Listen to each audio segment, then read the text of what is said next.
when they were in opposition, and even the Omoki Kaya in 2025 budget, no, any day the Omo Kano, and ya quay say, Woman so Omu Rudi Omu yet, and as it Casamon to Tiano, woman a clear direction say, aha, any war, there may be a person who could not quay Bafaswa, Yabaka could him, and one of my catchers gonna for say, oh, you were Buakwa, near Common, Shedrumansha, Milk or Ho, a war, a situation ho, and Category ho, a Yikaka, Zemskone, Fuzua men's product, Nagara for boy, so, yea, and I say, could do anybody pa, but a quay before the could do ho.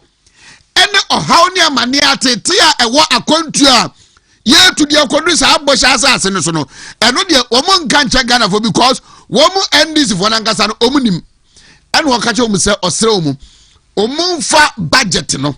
I papa present no the figures, the actuals na a woman, no omon king kind. No more says baby a omudia kono ano shit. Na do chat to cry say. Ababia so kaso baby bia eye to a wo bejeje no ene ebosi a wo bejene mo angofo beboa no ene ma otumi bibi na kese pa no agya wan kasa eto a wo betumi ajeje de kan say revenue generation no IGF ne de ka ho no na abai e ka che se abai da na do abai no a momoden e wo sa na montuo no if say ye free abai mu no na offer revenue generation percentage to GDP a na do de no 16%. Just said the nyina no to agege no wa hama bu pen edunsia ana ndisi aban no twan trotro yeso a no mu ba ban mu no o mu ka say economy de jom na nya na sa na montuo kwa na ro no homaden ana say nya hwe enai na wo mu eka no finance minister be mrisha be fie no no mbedi nkoma per ono an actuals ni figures are ode beto won no e say omo revenue generation per percentage of our GDP no every now do 16% and almost say enye no about 11%.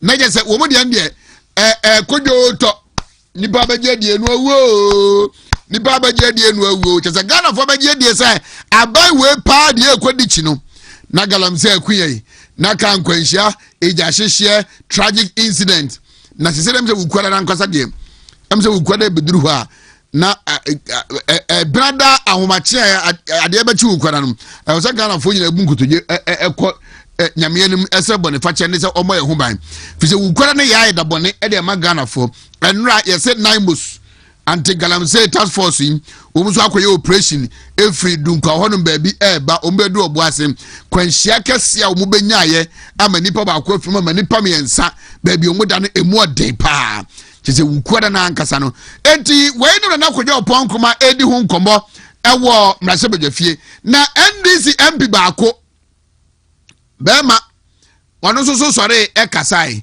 na ya na ye kase baby NDC for kofa wo mu nko afom do mbegina MP a Ghana for so pa atro wo mu di enti Ghana for ebi agidi ye mo to abade ma wo no nwanwa papa because mo so no kasa ma shebe jafia edio ubu zanze na we kwa oye dey no kopia parliament ho na kwaje oponkroma sorry gina ya wo kasa wo rattle figures ne oye solid argument mamintie that NDC MP no. I want to start off by looking at some of the things that are being applauded. If it is about achieving a negative rate of debt accumulation, the first person to have done that was Yaosafo Mafu in 2001. If it is about single-digit inflation based on sterilization, where you suck hard director of operations at the Jubilee House, at the presidency, Jubilee House, at the presidency, who publicly said every month the presidency gives 20,000 Ghana cedis. We had director of operations at the Jubilee House, at the presidency, Jubilee House, at the presidency, who publicly said every month the presidency gives 20,000 Ghana cedis to each constituency. A total 66 million. Where did they get that money from? Mr. Mr. Mustafa Bandi, the Deputy General Secretary of NDC and Director of Operations at the Presidency, he publicly said that every month the Presidency gives 20,000 cedis to each constituency. The Minister of Finance has not accounted for this. How that money is given, time will tell. Mr. Speaker, we had Director of Operations and I watch us say akuntabuo and a finance minister aba na shebe jefie se ubebuo se akomabosika yede ma wo se fabo afi 2025 ho bra no akaba ebusumi mienu na ye kona wieye na waya akodu sei na sika mu yusu ye no ofa fihe unya bi fihe na de aka nso a muntumi enyusu ye no e de be na munyusu ye na de be mpo na mo de be ye owie no na woto say a Deputy General Secretary of the NDC, Mustafa Bandi, and then Deputy, Coordinator for National Security, Office of the President. Onozo Bekase, Busumi Bia, Mampani John Dramani Mahama, at the 20,000 Ghana cedis, Eko constituency Bia, our Ghana. So 276 constituencies, no. Busumi Bia, Omunya 20,000 Ghana cedis. Do they call region for Ewo? Do they call national for Honum? And Obuza say, Finance Minister and Chebe Bia, Omunya says Kano. Omu eyi free ye. Ene ekwanya, Omba Fasua, Womu ebe recover says Kano. Nemum, Sawanka, Debbie, and Yare, one Nemum, and Miran Krabia, and about the time. Was a time no Kenya just say abanse sa and yet oba be yinu wano oba be chechim obi ya dance die ebeba na mami nkotie hwese omo se ya argument o mra shebe jefie mami nkotie 80 emu baako. Mr. Speaker, Mr. Speaker,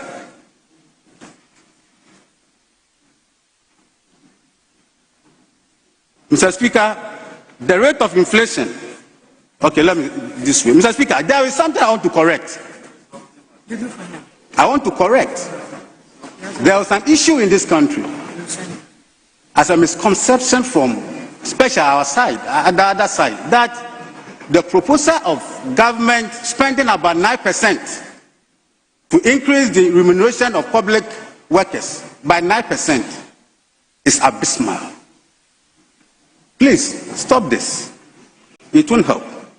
The reason I'm saying this is that in determining the rate at which you increase salaries, remuneration in the country.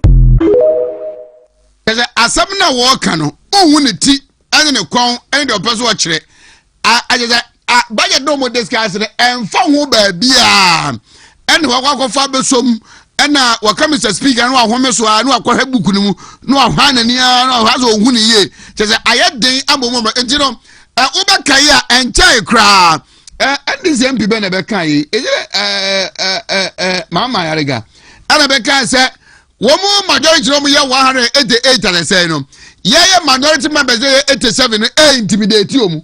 Our Masaba Jeff is over Tata over do our Masaba Jeff na Mamma Dome Kwabenya Akurugu Dome Kwabenya NDC MP no and I know that Kwesi Pratt busa yeye MP ba ko se eye de no ba Rasebe Jefie onum wa bra no kwa no asema wa ka no na eye ase omo a misconstrue ne statement a o make ye no na mamengo do me Kwabenya na yenkotie NDC MP wesu ne hwe the kind of argument that omuye when bia wo so wan so nkom Rasebe Jefie no abrabo a wo bo ewo Rasebe Jefie honum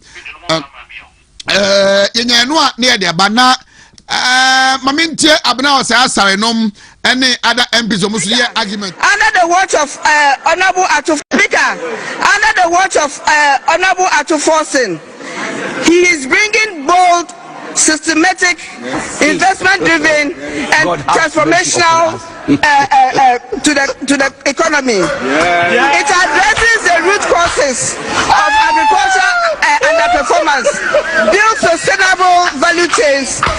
Speaker, under the watch of Honorable Atu Forsen, he is bringing bold,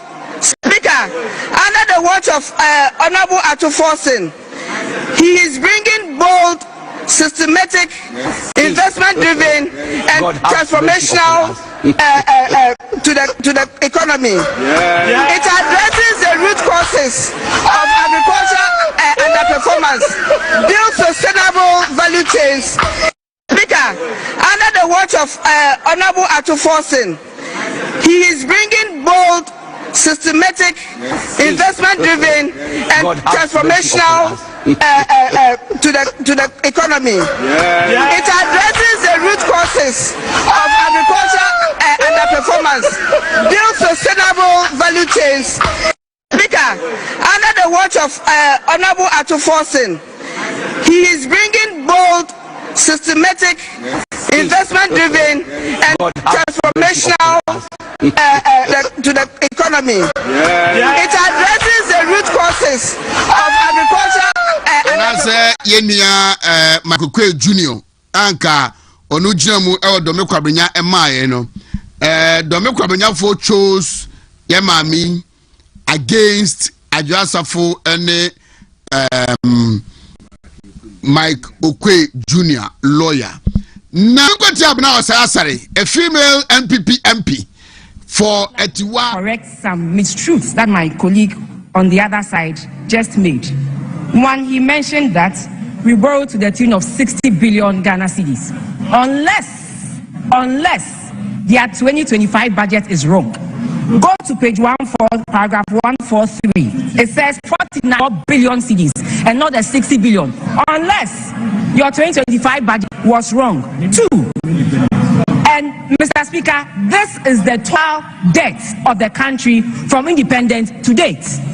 Mr. Speaker, again, he said he inherited an economy that was in a mess.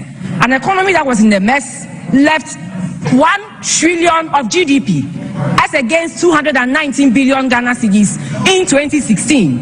An economy that was in a mess, Mr. Speaker, we left 4 months of import cover, close to $9 billion. An economy that was in a mess. Mr. Speaker, again, he also mentioned that the IMF program was derailed. That is not correct and that is not true. We were here when the finance minister mentioned that when he came, he inherited an arrears to the tune of 68.7 billion. And based on that, he used it to calculate the deficit. Just last week, he came to correct himself, and I was expecting that he will go back to the numbers and correct it. He said the arrears of 68 billion, and it's only 47.4 billion. That is recognized arrears. 7.4 billion, that is recognized arrears. How then do you consistently use 6.8 to prove a point? They will have to check their data.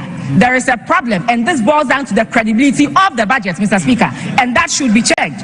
Mr. Speaker, we left a growth of 5.7%. Today, budget finance minister Edeba Mrashafeni said, "Womu yusu NDC for na ansem omu kaye wabro mu opposition. Any empo asem omu kaye in the budget for the budget of 2025. And the in 2026. Obakaya and Rame Catcher said in 2025, Omuba Parliament or the budget statement in the Urbanum. That is for 2025 budget, you know. Finance Minister Eka say Abayno Abo Besia 49 billion Ghana cedis and a edo honum. And annual okoye for 2026 dianum was here Abo Besia 60 billion. And MPP for now called Puli. The Obaka in 2025 budget, and the Abba say, "Wow, Obaka say, and that was our class and for engineer. Hey, and I look at a young question. Most of that money I can some go about that woofing. Somebody a Ghana for Bofu, na MPP po our anya kono, and from my Ghana for Ebu. Now, so more money and some more cano, and Yanukre. Now, Omuya no more from that a parliament is the house of records. It more refer to the hazard. Hazard no, and somewhere cause of my seven of baby, tretuo, I honum. edi omoka no makopuliaba se mokai revenue to GDP percentage no narado the average na 60% mo so wa momode wa anya de mobre so 11% enye enie no omuyi omuto mako sa na anopai mene honorable George Akwam ane honorable Kwadwo Barahene bedi akon etrasia yeberem na budget no ya sign edi ho nkomo foko eba abatrase aso enso eba na afe anopai edek SM Betes Gasto Mixture Haxa Mixture Menso Plus Mixture Imlet Heba Supplement Ruta Life Ruta Tonic Ruta Mixture Casco, Hepasco, Eba capsules, Victory Garlic Mixture, Time, HH Eba Mixture, Time Eba Mixture, Fusia Men's Powder, Fusia Co-Bitters, Fusia Eba Mixture, Afe, Exodus Moringa capsules, and a Dandelion, Exodus Dandelion capsules, Nina Ekabi, Kitima, ABC Game no, and Afe, Mama Wasase, and so Auto. Na wape baby Udi uti ebeto. Ancha merem our phone lines so na yasha se abo enkomo the diaspora enibre aba na anepe me share enra me call Belgium and me call United Kingdom anepe me hase metime rem e Canada na mako US of A na maye either France or Holland na Italy and so kakra monpe the reps of some of the African countries their branches now the African sub-region no monpe bi and so emame na menhwe omususu no the omoka efa proxy eho ensensemi 17 minutes after 9:30 and yebe sorry na Fancy Di Maria mo and so abeto asom. I understand say enne enkoma ye die no any petition na wiem no a trigger meeting bia the presidential election committee no after some stakeholders are engage you on this proxy related conversation baba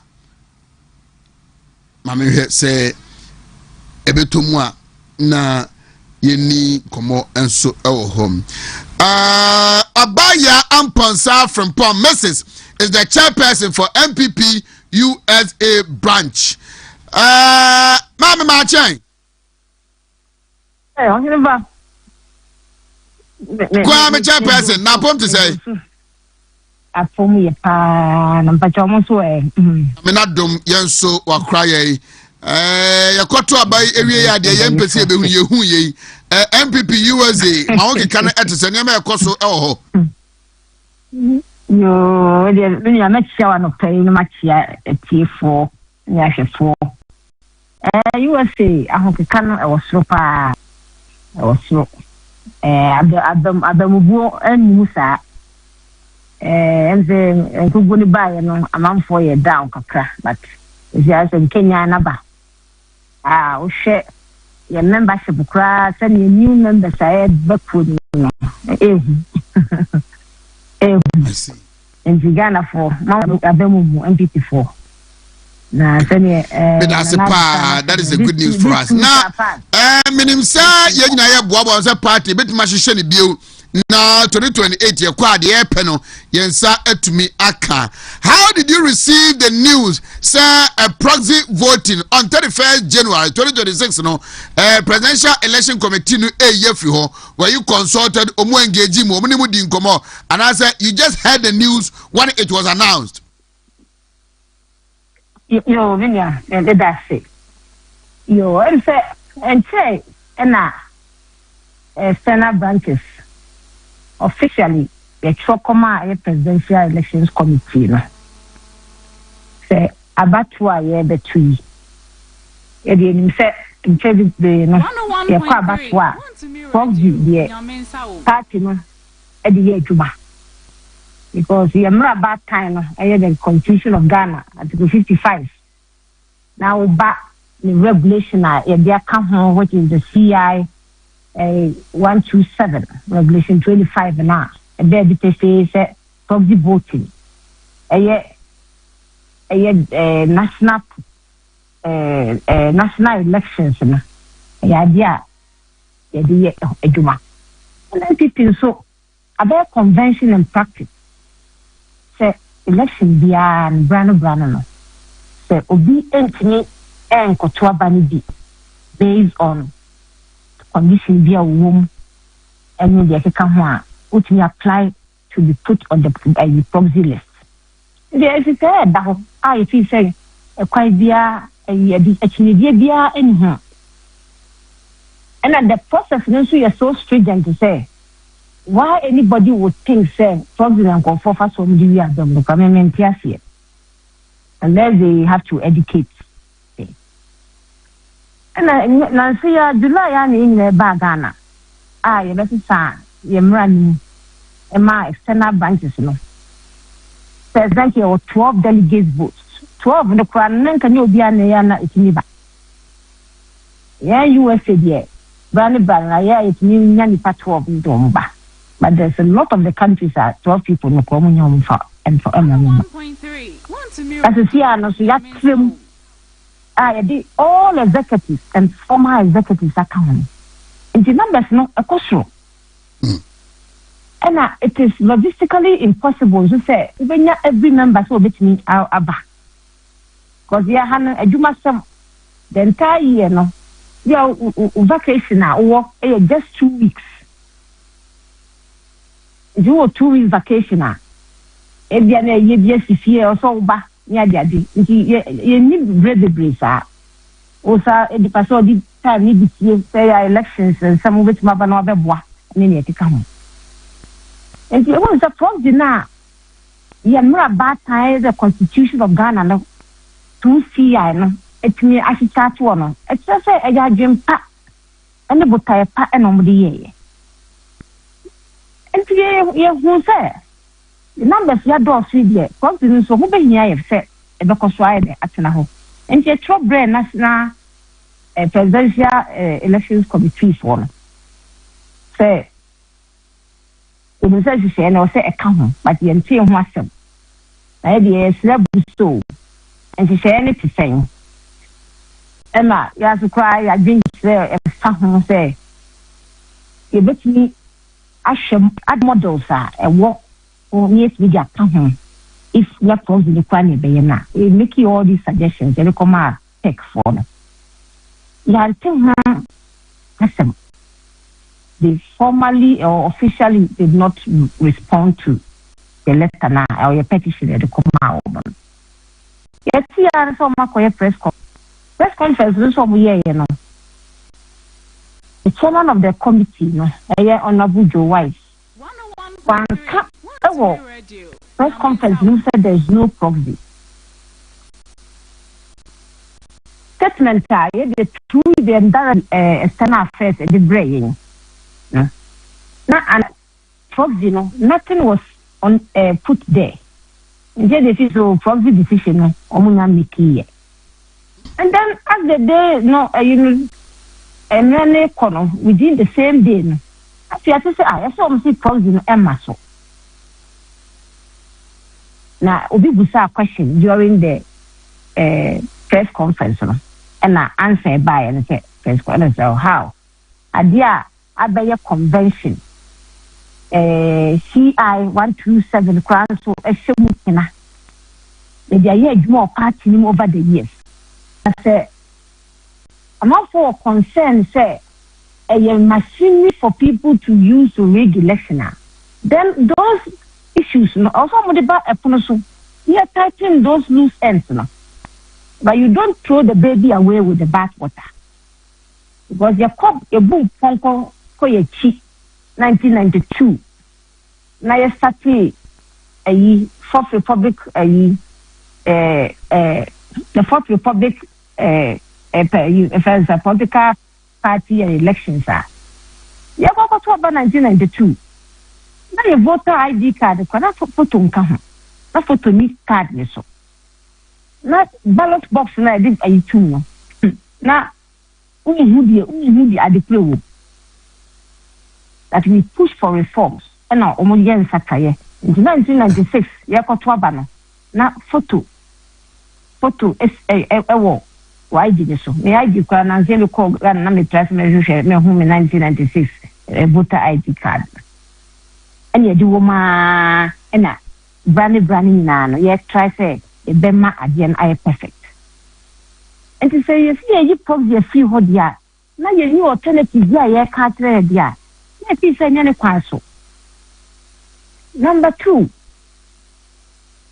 So you should the mandate of the National Presidential Elections Committee. If you even say, "Oh, what mandate so?" Because precisely because we are ad hoc committee who derive more authority. It's the National Executive Committee through the National Council. And to say, a practice, a convention in the party, CI 127. And so it's backed by the Constitution of Ghana. That's what I was saying. And you Oma for you, Oma to me, Oma terms of reference. So these are your affairs, TOR. No, overcome go back. Like I said, yeah, I did say nyenya. Now, paying for more on that issue. But the committee cannot unilaterally take a decision say, you probably a free a black discussion uncle consultation the uncle and a reasoning views I'm actually nearly a year free One may ask say young fan Chikrana 2016, 2020, 2024 election no the diaspora branches no Emma part no in the election development a party development and the election na nkasa and when it comes to making decision nan what the conference require and kenipa dumienu pe and from any branch by eba as the recognition that we give to you no how do you see it? How do you weigh it? I am very concerning, and sometimes it becomes a very exhausting. Say, we are seeking to expand the delegates pool, but at the same time, we are also restricting access. Because when the G2 say the friend is saying, "Oma constitution." Ghana constitution, almost bringing it into being. Almost doing quite almost doing cocaine. And the issue of proxy, the kind election system. Electoral Commission used to over the years. Electoral Commission deals with millions and millions of people, 18 million or so voters, which we run proxy successfully. Now, nipa over 300,000 so far the external branches expand the crane and population and yes sure say do even 1,200 and in percentage wise look I would think say less than a 1%. So how can 1% become so significant? I think that there will be a winner and there will be a issue. And on that score, no, see free. If you say a nyane kwanso, and to almost call mochi, no some review, almost had ye, you say say amount for consensus, our consensus of one. Obufamra, they will discuss. Say you wouldn't say when you loophole. Because from the money pattern, one person could go to money pattern. I've heard arguments all over say, the papa could need to bear 30. It's a lie, and see that. And now, and now, what I mean, Belgium secretary, those who oppose to your petition, Eddie Gomono, or some points in the crowd, Mokano, a total crumpa, Boba, Obidu, national headquarters of Kotaban, yes, will be the Diababa too. If you want something, baby, and I think it is in line, sir, election committee tries to streamline it, and Yama was our quanaso. Minia, and Yanukre, a red herring. A red herring and yellow crate. First of all, proxy process let me say. 101.3. You have main album no, and you have proxy album. Party party now go through this verification and validation process every. The proxy need the camera. They will have a special list of Oma proxy process, Oma go through proxy application and processing. Yeah, too. And this is the amount what they call notary public, one notarize. And I say commissioner of oath. Who I swear an oath. Now one notarize. Because a legal document too. And that may assign me authority to Obi. What we compare? All candidates are given copies to also scrutinize that proxy register. And at the day of the election, headquarters from you have access to enter the parameters of where the voting is happening. Police Jinaho, armed police officers Jinaho, with the ID and now new accreditation. You cannot enter the premises of the party headquarters. Agents of candidates are also there. And now we are proxy. On next line, you be a proxy listing. You share agents of the candidate also about we are a sumacy. We are a Oheneba. Oh, to a bam or buyer. Ya share, I do ID. They are 200 pack. Picture come, ya share, they are we a cross check. Candidates no, agents no, so I take it. Tally sheets no, or my ticket. And now my council will name out. So, what about the two? Indeed, quite there, so any fire with access. Only proxy, or ultimately proxy. The agents of the candidates were there. And they look on. Abaya said, apart from proxy, no, what other proposals and a most suggestions as a President Pamamua, Muba to Menya Quenya Atuaba, Wabra, Wontumi Magana. Now it will be counted among the valid voter, 31st January, Yebeka account. That's civilian. One of the proposals I submit here didn't say one. Send year 2 elections here of Ghana. Through electoral commission. You be polling centers in all the 276 constituencies across the country. Which being said, you decentralize the election to the grassroots level. It will be it is a polling station for one electoral area for now. We have a constituency center now. You designate them on no be a cotton about. About a Senate branch, yeah. Yes, you to kind see about all the way to Ghana. So the question is, you may decentralize it to all the constituencies. Every constituency, Accra. Probably airwork na another pandemonium in Siwoha. I don't have a chance to enter okay, US for they are creating maybe 2 centers because more country nation.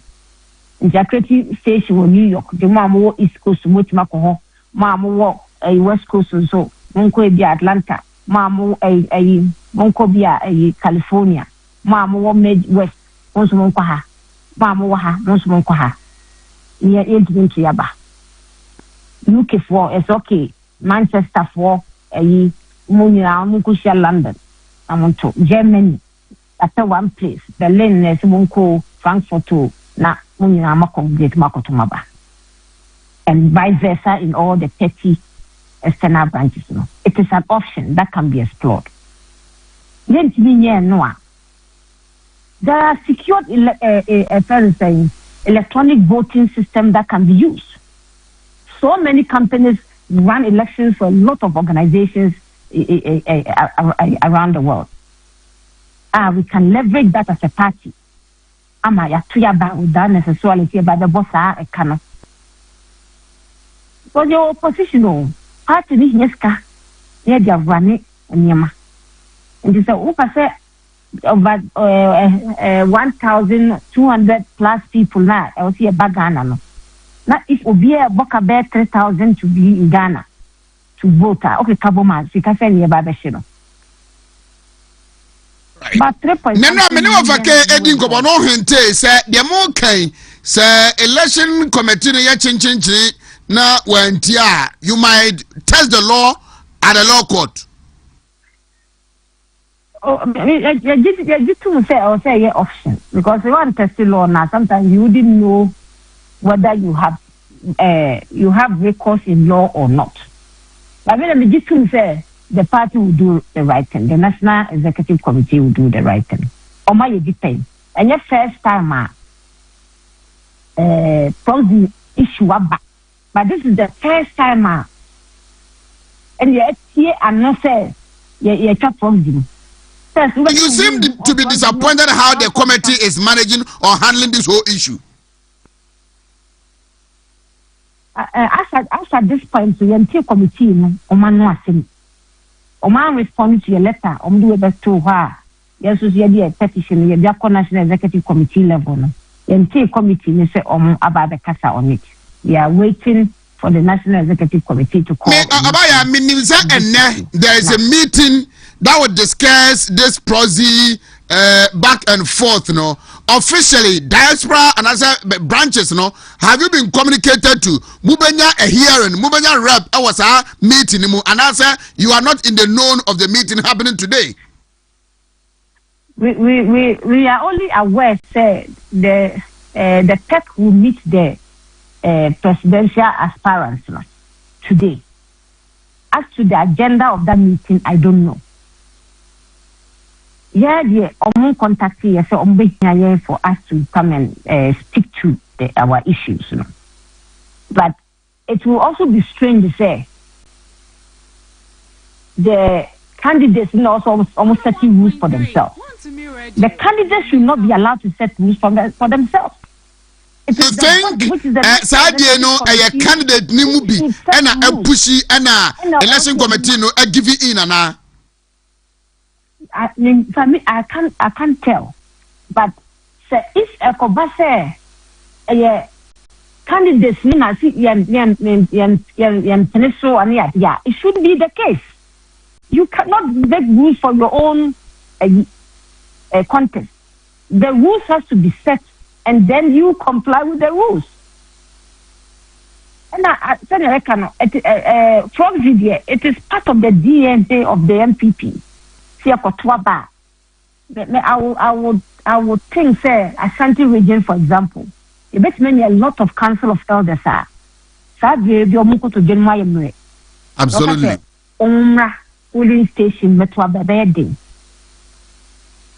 That's all Montini but except that I'm not being conform into Montini NPM 3 fees on Baba Baby. And it's not even Electoral Commission of Ghana. Has that mandate to use proxy? 101.3. Wontumi ready. Mame, many about Maminya Uvensia, na and Asia Mudim says Uncle Bueno will be discussed there. Afterwards, no, Meba, na Yababa Twaso Honum. Why? Your minia. Let's let that be brave. Indeed. But if one get me to say they will do the right thing by the people. Because otherwise, you know, now, you say, Odo, on something Eddie Ahmad, the Nifa, after her now watching back.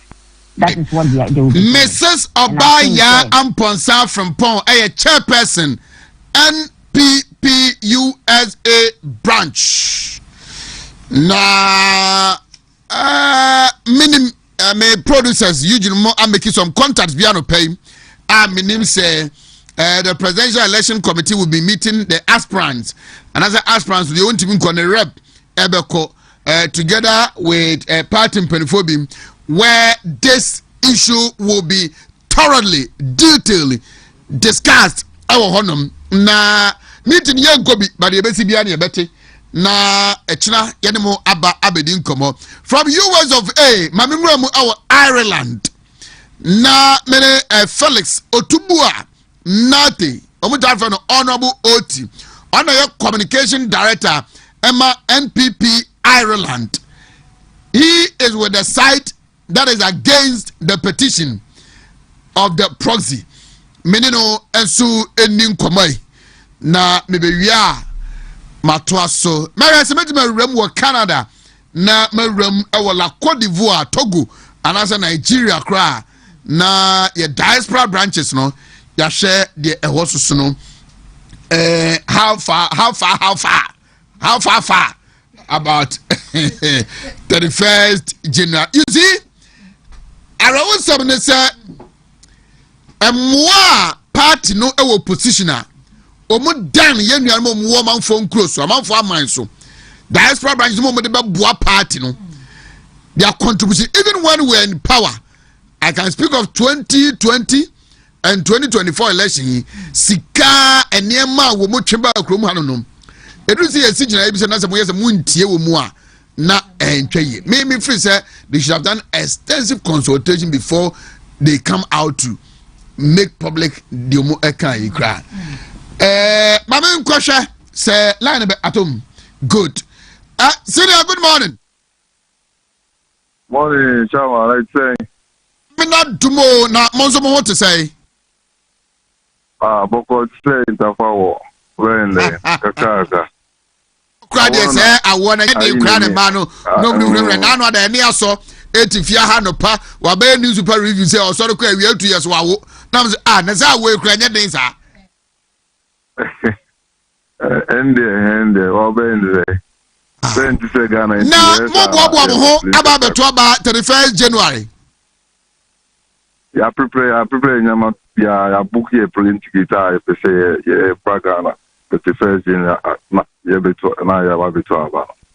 Na adan na munim adwuma mu asam ne se de ebre eni hokra emamo ewa amano ne winter ni mawramu wada no sabe abaden den na murianum bi se omuntumi ma edinka party no ntiase na proxy voting wo munya na musifo mo ntoma mo ma mumu bi mo so mo ntiase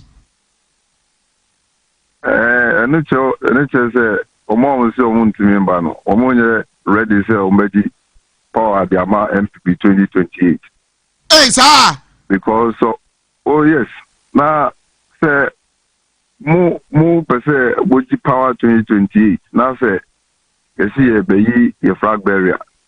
Now that's a be a fan serious no. So anka bibia even say jambo in sumo say muntumi kona muntumi kobwa. Because at the end of the day ni flag barrier ni wia. E be yen ko for the akọ grounds the campaign. What you say? And most of the time na ya yewo amono ni ya your influence akra enti o background na so be campaign na eboa what you say enti say ye be flag barrier na ye dey call 2028 election na say musimu nye ready say mu be bad ya they just say like mu nye ready say mu be to me their party and aside that no on with the issue of prosina ye ka was per the law no obi aya delegate power man no want me delegate power the ama another person what you say and even per the law no it doesn't hold what you say ya delegate power man yeah electric too yeah electric but yeah delegate just a police station executives no a delegate your power man say e fa ko e dey fa ko to aba na obi di to me ama na say osikoya dia na di sumo obi se on ba kwe what they are saying by law in Mikafo it doesn't hold wow entina e bim ye see ye mpese ye like if was say pex decision na omudi ba go by that is the only way we can hold them responsible because almost I don't believe say they are the first people who are conduct election 2020, 2024, sorry, 2017. Before ever power 2015, sorry. In Kofona, we conducted primaries, no. They are different from Kofona, we conducted primaries for 2023 elections, no. And see, all everything is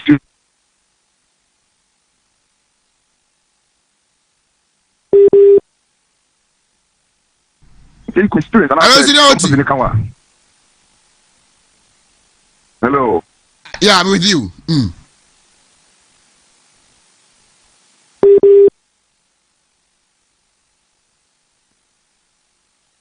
Oma come on no. Sam George network.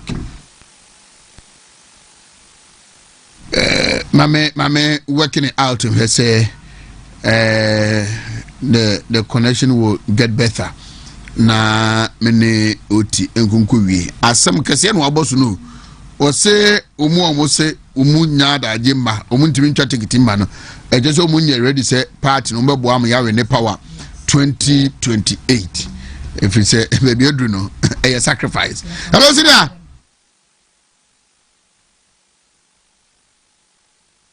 Hello senior oti.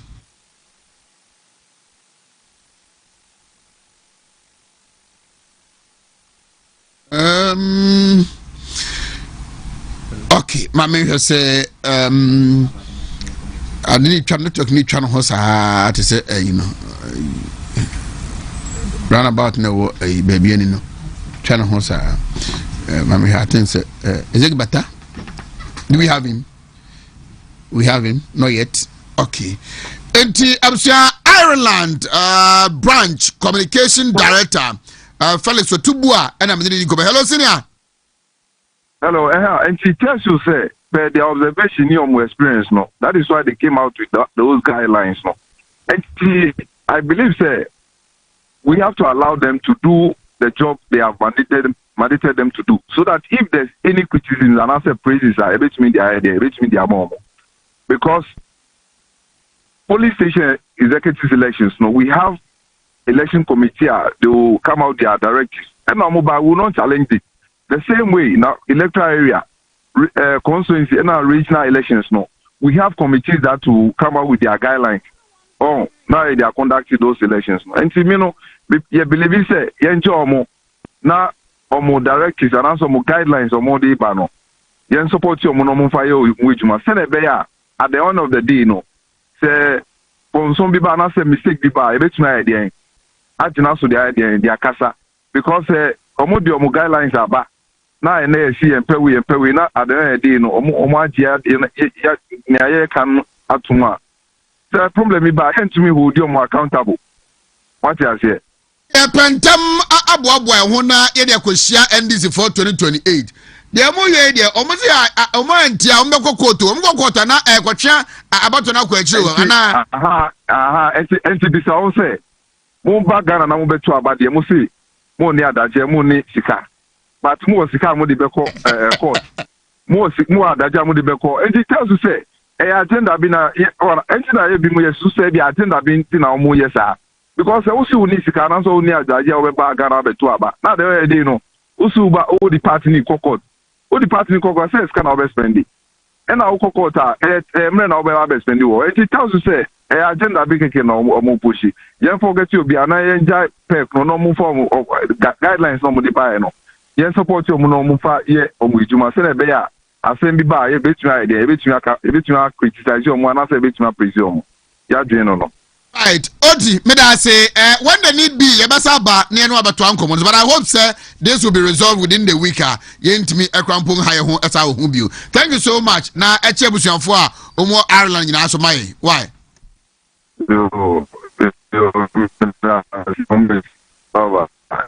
so Felix Otubua enso so ade no ono de o say the say ye de ya ho de ye gidie de bibia election management committee nim ye ma omo anya de munya 2028 no sacrifice aforebo enti wuni adaje ye nya bayi enti no so mbenya adaje ni sika abetwe manso wo court a wo munya adaje meto aba tia.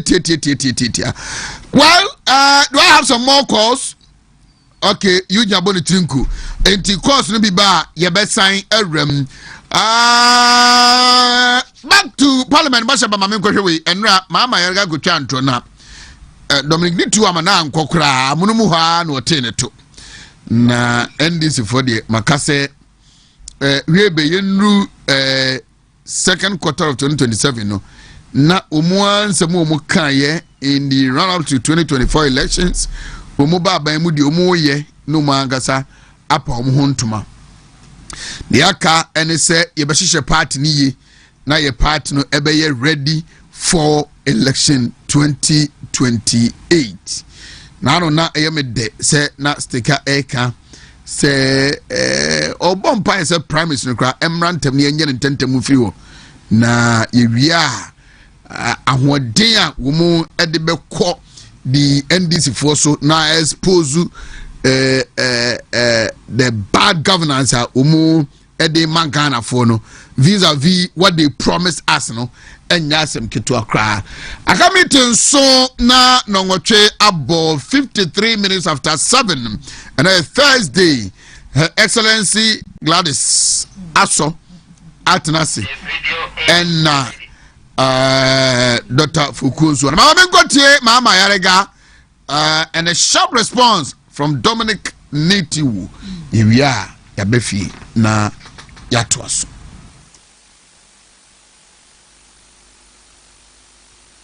You mismanage the economy. You could not even raise money. You could not raise money to support the efforts. Mr. Speaker, I have the right to correct him. Mr. Speaker, we came here in 2023, Mr. Speaker, no, 2022, Mr. Speaker, July. I laid in this house the purchase of 6 LNG fighter jets for this our nation. Mr. Speaker, the cost of those aircraft at that time, the commitment we gave this nation was 150 million euro at a rate of 15 cedis to 1 euro. If you calculate, that's 1.6 billion Ghana cedi. Mr. Speaker, we committed this nation at one time, not 4 years, to 1.6 billion Ghana cedi. So when you say that we didn't do it, that is not true. That's the first thing I want you to know. Secondly, Mr. Speaker, secondly, it is a fact that your side led the rejection of the purchase of just one presidential jet. One. Today you want to buy 2. And you will not apologize to the people of Ghana. Mr. Speaker, I'll get the chance to speak tomorrow. I will tell you why there are 2 presidential jets. The issue on the floor. As a former minister in charge of defense, does retooling amount to purchase of presidential jets? I will say it now, Mr. Speaker. I will say it now, but I will repeat tomorrow. But let me read, Mr. Speaker. Let me read page 136. Mr. Speaker, go to page 136, paragraph 1091. Mr. Speaker, the Ghana Air Force will be retooled, full stop, beginning 2026, the government of Ghana will begin the procurement processes for the acquisition of 4 modern helicopters and 1 long range and 1 medium range aircraft. These are presidential jets. A long range aircraft is not for the Air Force, it's for your comfort. It's presidential jets. The medium size, Boeing jets or Airbus jets are the long ones. And I mentioned that we did that one. They carry no less than 100 people. The medium range carry at least 25 people. They are all presidential jets. No. We will have a conversation around this, hopefully today and then Monday, and then maybe Tuesday. Presidential jet no come on there. Enya dia yebejai amana slide this up. Said ye braya ne se femfem su kuje to abla kwa ni breye. Ono kwa na gina fom a owuso bi dware wo wiem ewo jet mu. Wo mu kan ama ne koyesa na do kware ne su ni pabone ni die. Ono kwa peniye die na hoto at the expense of the ordinary Ghanaian. Na ena abanse saya ba the back and forth. Wo ma bamra shebe dwa fieso mu koto wiem hyen. Ena Dominic Nitiwu se asemo mu kaye se wo mu koto e de aba asrafo de be adwuma no se jet no mu koto no eye comfort eye presidential jet eye de mampani no ɛna pamfo ebe yusu enye de asrafo eba abe yusu ose ewemhye toma asrafo di tukwan no eye de fani baba wo ha ne akire a etimi tukwan tententen de omo keke no efani pa 25 abros wa 30 na je mampani no ne ofusu kwa kye no ne de ono na duane de otono atade de ohwe na de yusuma no ni nsuo suma no efra na ayema omo kwa na befro na sikazo mo twa to so no Disa poyando bana me busana ho asem si na asoja fo mo fie ni ba be mu free na nso me hu o mo kra omo se interview asoma che yeja ohun ye adom ne experience e kukure asanso abadu usia boy no mfa ne be queen no ne eya na wada o mase amame na anu ada mo ye me papa bi papa bi na minsha o mpa papa bi na minsha obisi chiana ba mo heda nya correct bi aso sa azabo azabo na ba mo kasa kakre apegi no ne be queen no me fidie so boy oh Afọ ko ma che me you so ayin ba me ho ye pa na so boko ena me kwa so sa na me kwa so ora bo kwa na bo atin impesu aso ene is of my majorin MC no ane mo impesu aso ane ene donkuma ajuso okay ane Helena kwa ko je mama donkuma Helena because senko ho a enkene agye ebe kejuso be ye de ka breakfast lunch dinner ka bejuso be ye de oso ko jina mama no ene no kan se sikasem ho ye de ma ye campaign at Central Region sikasem ho ye de pa nka John wo ho a Brajo Malam John kenye ni ntene campaign o ma amfre me tina metimbe bia ma adwene me hui nanso ajuso de ndie donkuma no yebekwa akujie mama donkuma yefie ni fie krom ana ba ka so obekwa akujina mama ne dia ani omo de om ka beguzu anye sika sem fam so ko sina nemu ana so ko sina nemu do ya na chese esa wo se na ro ana mo donkuma ni ho na MP ne so no meni akwabna boatin enso so ewo Kennedy Japan honom enti jize memi kujina mama ntimi ko ka che ma akwasi no mu ne sa boy ba ko bi ne bekwen yeso man ka akra wani jize moto za kwa kan mu ho na jize moto che ka ya ye ejuso adwuma na lewie ye wie dia na do the next presidential promise na parliamentary promise dia me ko kwabna boatin okay and the makamu biati okay se say there I disagree with him, but do parliamentary premise in the and you walk up now what and the Bibia within the basic but as we speak and not there. Ujinem Sabila Ban walk up now Wontumi banana for just okay. Eti yankwai yabwa na mama apege ne bekwe mon kam so omunko na ka na yetu me mo kametua amaka no ti ga mo biati ya dimetua wele kila betu yanko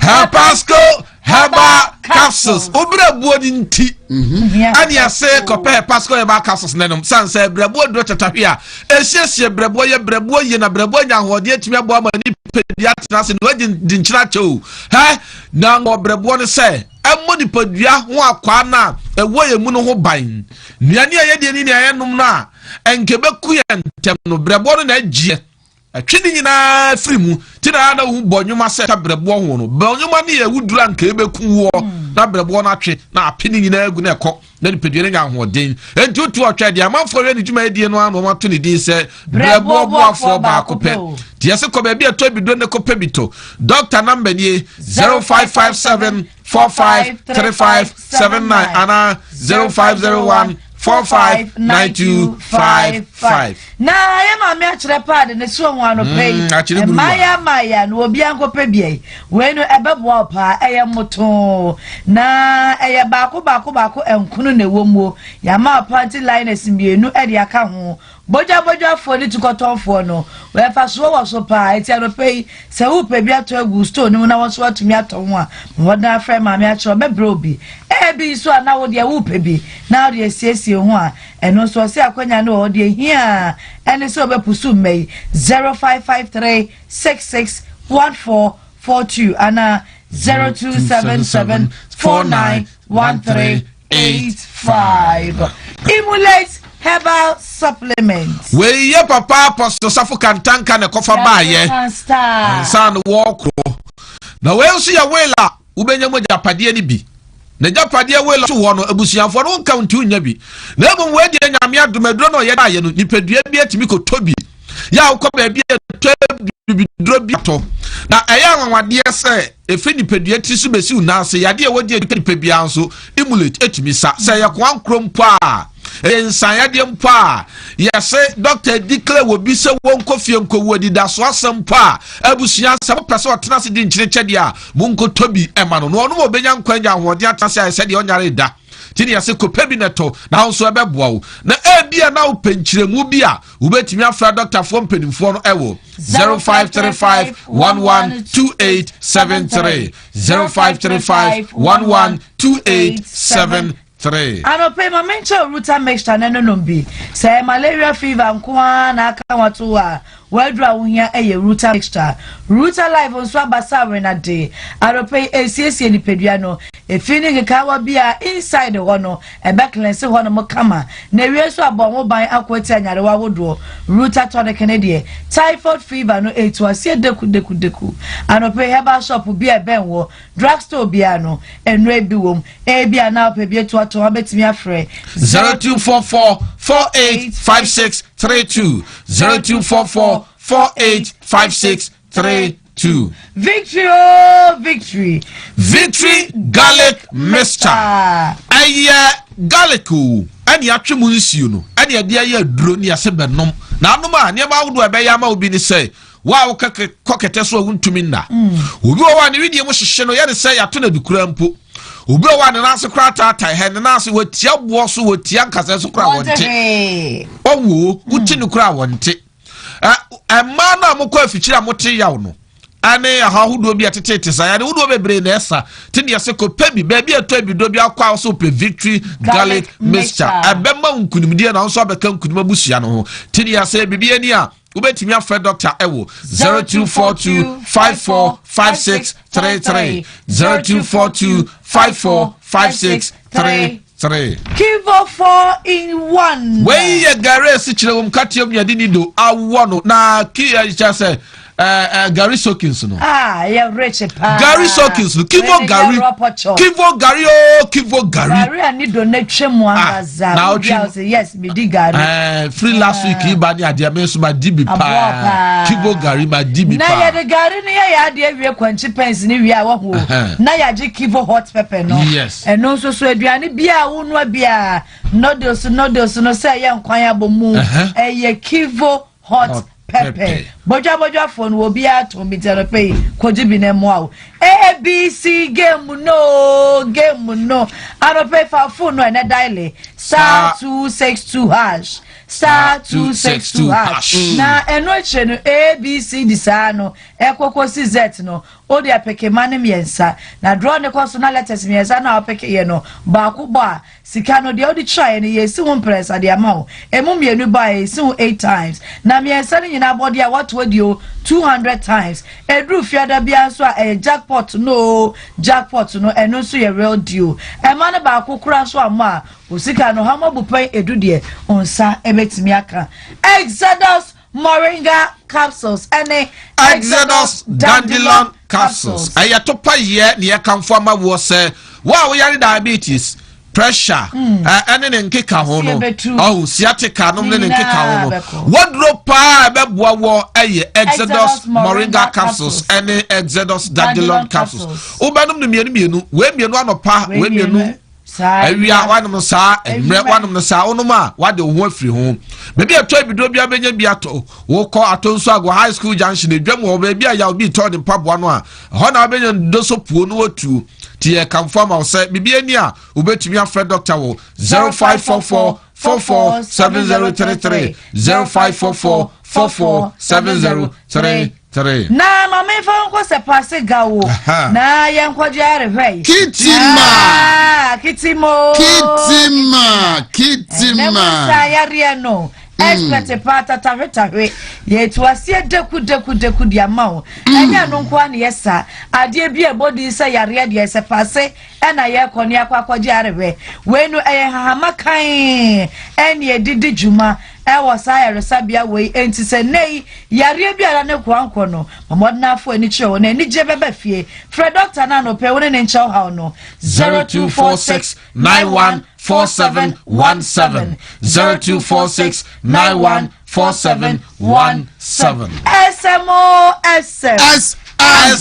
Peters usisi yade aduno Peters usisi yade aduno dia friend no SM Peters na ebeboa ma sisi yade ni nyina akwa ma nwato say ye adwumaden anase yade bi na di sisi yade ba awoso ebekọ na afa wa Asiedu for che wuni atenka bia no mesre wada oba na be makope bi nanom da be sa akokono no so tiase esanya wa wudo bebre ka na we ni ebetimi aboso akire wo nti kotobi na fa ho adanse bra Dr. Penia oda edu e ba santa no ode se dre ba ye o se stroke ya de pa na no de won fa duro no ma bonte enti no se bra na kache won fa duro no ma na stroke no beko wo mfimfi mantemu a kasim be fi krom wo won kran so odoko official town afa doctor number ne de ma wo se friend wo 0243989368 ana 0558379545 anope wo udi wi ana obo ano no ehhehye wo obi be didi be wi obo sa de boya ne chewchew sa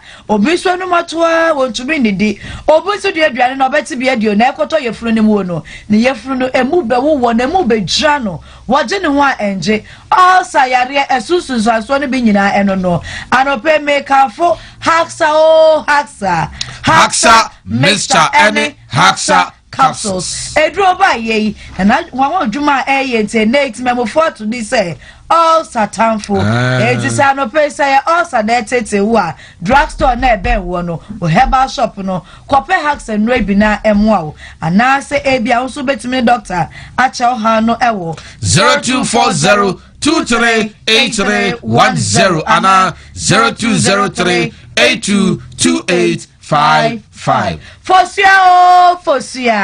Fosia men powder eye mema won di nuro ya ebua pa sesie ma chese awade so twan wo be ma na yiri ju tum se wo be ma koso ba won ban na atimi aboa wo enti Fosia men powder no be hwe ni tinifa na dia freku be ensio bi anase kuku na wadi na otwe na wotwe na afa wo de ekodwo to mema ye no enye kra na wade ye aguo no mese hye ne mo na nsa mese enubo so me no ya fra mema ne amfo ani kan ya yere ntiase sansa mema nyina mu no obeji watu so Covites ne kokodro na enam se etu ase Fosia herbal mixture no malaria ya de be dwane nim na mumro mumrika ntini ase ko pebineto na ensiesiu na ebeboa be bi eto bido bia benya biato doctor number ni 0244017097 na 0552812912 Mamenka Fukinoga Campbell Limited nwa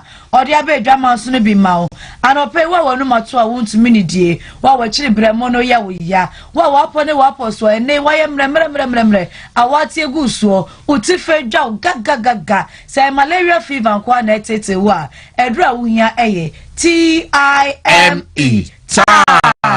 herbal mixture time HHB makeup so we kotofo frafe na ba so bro na ni o say ye nem tayare nkoa na wakwati bia edru beboa wonie e ma ne mema nyina na enum wo esiesi ahemfie ho e ma ne ma nyina ye kama ama ne ma nyina achisa na North Africa na dia ba baby etu edru bia eno ebi wo ho unso betimi na bonkomo 0244417669 0244417669 Enkonkaten P garlic mixture ani emfa 3p numra 3p no so garlic ayechi munsiu ani ade ye dru na wa yeso immune system wo form wa yeso sugar level e wo soro high blood pressure just wa yakesi abroso asthma wai jese ubawa tishiwe ya bauso misre wada wafuru na eka pumpa compensatory garlic mixture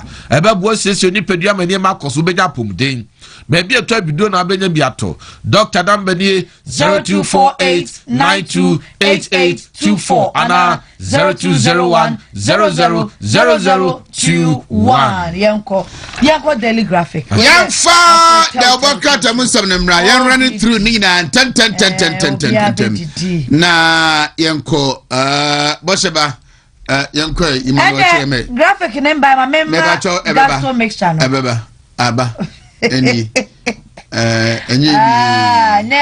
no daily graphic VAT reforms take off January.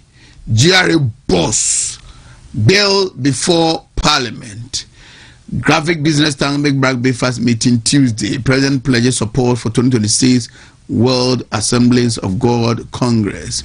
ECOWAS court dismissal to Kunu's petition inquiry application. Attorney General to file response in 30 days. Just born partners. UN University to build capacity in environment, climate sectors. But next paper, 10. Then the Chronicle, Mahama to buy 2 presidential jets. Adia umu eka ema software ahemfo lawyer for teacher for doctor for ukada for obia ka bi bora na dan kwaku for adu tiriso no okwa akotobi Mahama de wanto ba ku na de se no so chata Mahama de okoto mienu na mienu no 4 choppers at 1.1 billion each. 1.1 Ghana after COVID Ghana for IMF ekopa moano aye de be Ghana nyina no na say 3 billion and crazy at also do John Mahama John de just na mampani bia the whole Ghana jet the other year obeto plane also budget to Swana and you know 1.1 billion 1.1 billion US dollars and they kwa to wi amushan ababedem edware womu edidi womu ada womu ada animu no anu mu no obeko yo extraditing said in a Tamaklu is out of my control age you yati GIPC board chair Oponfo woos USA investors to Ghana. As for Oheneba news yanko part 2. Yanko Oheneba news part 2 ma and the brand new sir. Oh yanko Imano Cheme. Bye Oheneba news. Oheneba news. Tempoga paper. Strong Ashanti backing. 47 women organizers declare unwavering support for Baumia. 2026 budget Kojo upon Kuma questions timing of jet purchase. Roll out the 2024 economy now. Abujinapo presses government. Mahama expands foreign mission. Swears in 11 envoys, including Munakote to Italy. 19 most officer dead, 4 injured in a Boise accident after anti-Galamsey operation. Munchache mame na the quality of debate ye MPs ni yo mashebe je fie no. Ye wi abosha mama ntie Dr. Gidi, you will love him. You will love him keke. Oheneba news munchache mame. Okay, Oheneba news die na asem no kese pa edani mu wa ha nie. Wo se ye asanteman eta Dr. Baumia chi papa na eto pesia wudo ni ade nyina ya se ama dom frefo no makoma aduanan so 47 wonu mu nyina so mta Dr. Baumia that is constituency bia wafa and ya se ura kojo pon kroma so edani mu ha 2026 budget no kojo pon nkroma obisa wangu ebre ye wo mi pa mampeni de kwa koto jet ebre no nye ana owura abujinapo enso so asofo na omoka presidential jet one asem no omonte say John Mahama so okoto mienu omonte let for choppers omonte what theater hey so omadi omhye o omadi omhye nti anti 24-hour economy no oru abugina pose mampanie say ya shase ba ne aduma shase ayene den ana ya say naimos tuya mampania ti wonum say wonum enhwe enko galamsi no ani ya say baako awu enan eprepra ewo ye oboase nkwanhia ekokosi anti galamsi dwumadi no ana baako ha yanko is a circle, Mr. Speaker. What and two is the excessive fiscal consolidation by the Minister of Finance anchored on delayed payments and arrests just to let the books look good. Mr. Speaker, and two is the excessive fiscal consolidation by the Minister of Finance anchored on delayed payments and arrests just to let the books look good. Mr. Speaker, what do we say when we mean sterilization? Sterilization simply means that this government assumed that there was so much money in the pockets of the Ghanaian people and therefore decided to siphon all these monies back into the Bank of Ghana, depriving households of potential disposable income and increased consumption. This is what the minister did, Mr. Speaker. And two is the excessive fiscal consolidation by the Minister of Finance anchored on delayed payments and arrests just to let the books look good. Mr. Speaker, what do we say when we mean sterilization?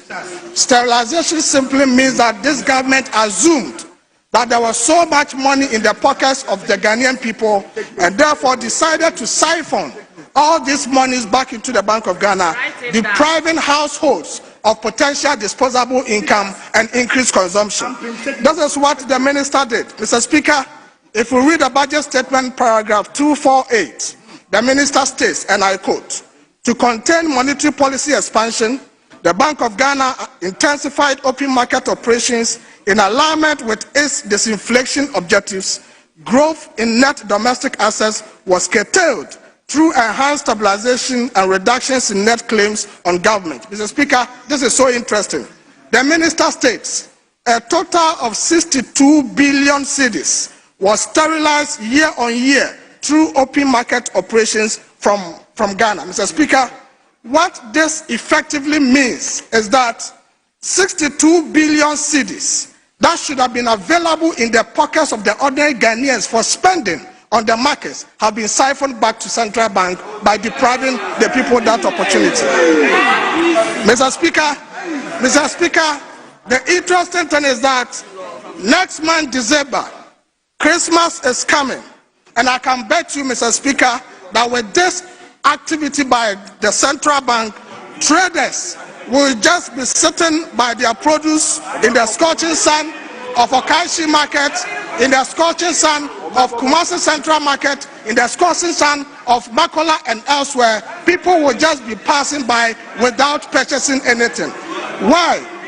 This is going to happen because 62 billion cedis that should have gone into the market, into the pockets of people, this government has siphoned all those monies back into the central bank because of sterilization.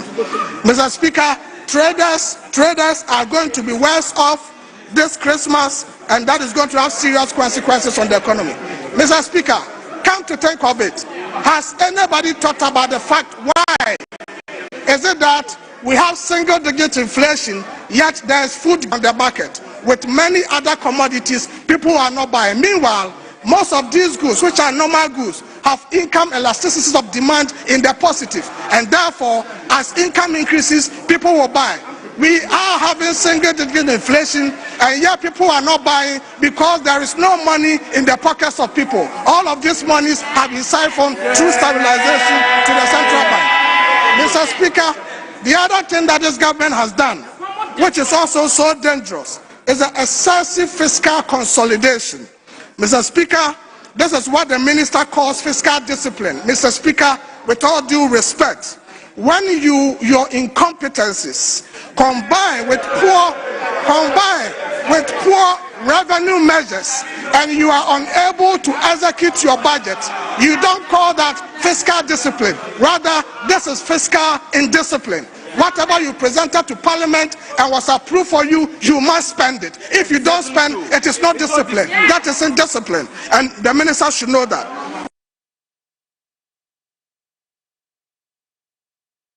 No. Now the quality of debate the minority members in Parliament are doing. Yababa so na yaba bedin come. Let me assure you that on Monday, hopefully, Dr. Gideobuaku's speech and that of Kojo Ponkruma and ebe for me the discussion on our discussion segment Nyamiya Aduma on Monday and then on Tuesday, that is for the budget.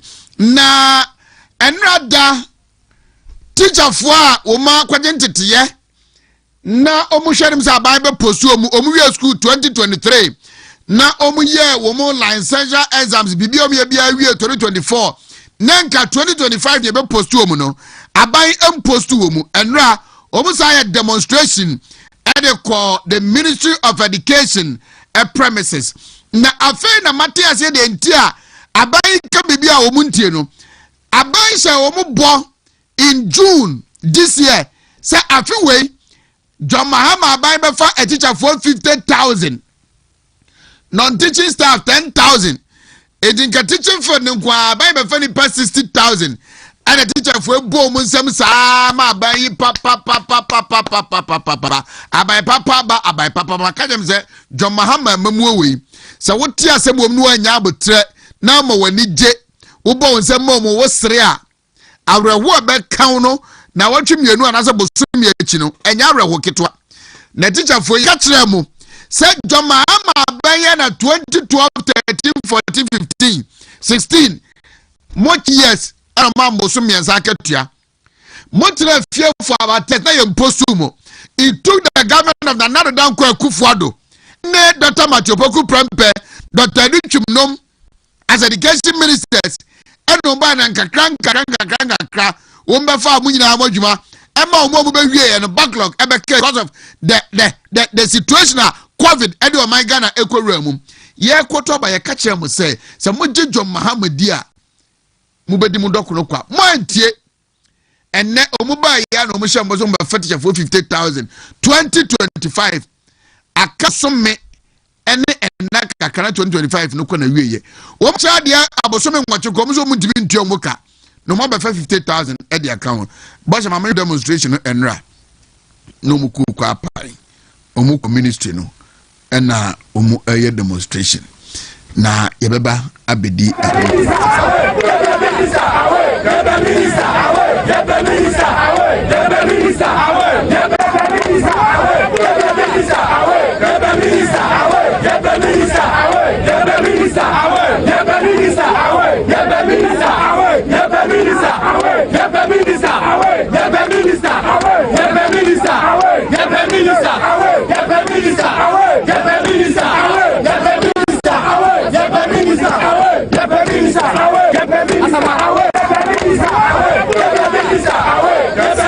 nimtiabua Jomahama ewo magana mabunu a wo ma wi school mu page my legitimately na omu ye demonstration mumposo page ma omu suma a deputy PRO of the ministry say onu na nkwahia omu no nkwati omu asem not the minister, not the deputy minister, not the education director GS director mpo enye PRO mpo deputy PRO na de mo pa de mo nya mo hwin ye tumufo ye bo mo kokko e ka jam se na Nanadan Kufuado onye soro abofo enti e de ya ohaw kakra baba na mamuo mu na mom se John Mahama ne NDC pa dia kamumfa MPP ne saa because Dr. Oheneba no de ko bone no obekra no mana ye yie mo antie ntra mu saa you have an opportunity to change this government in 2028 nemum sada po yando kan e bronya makoma nai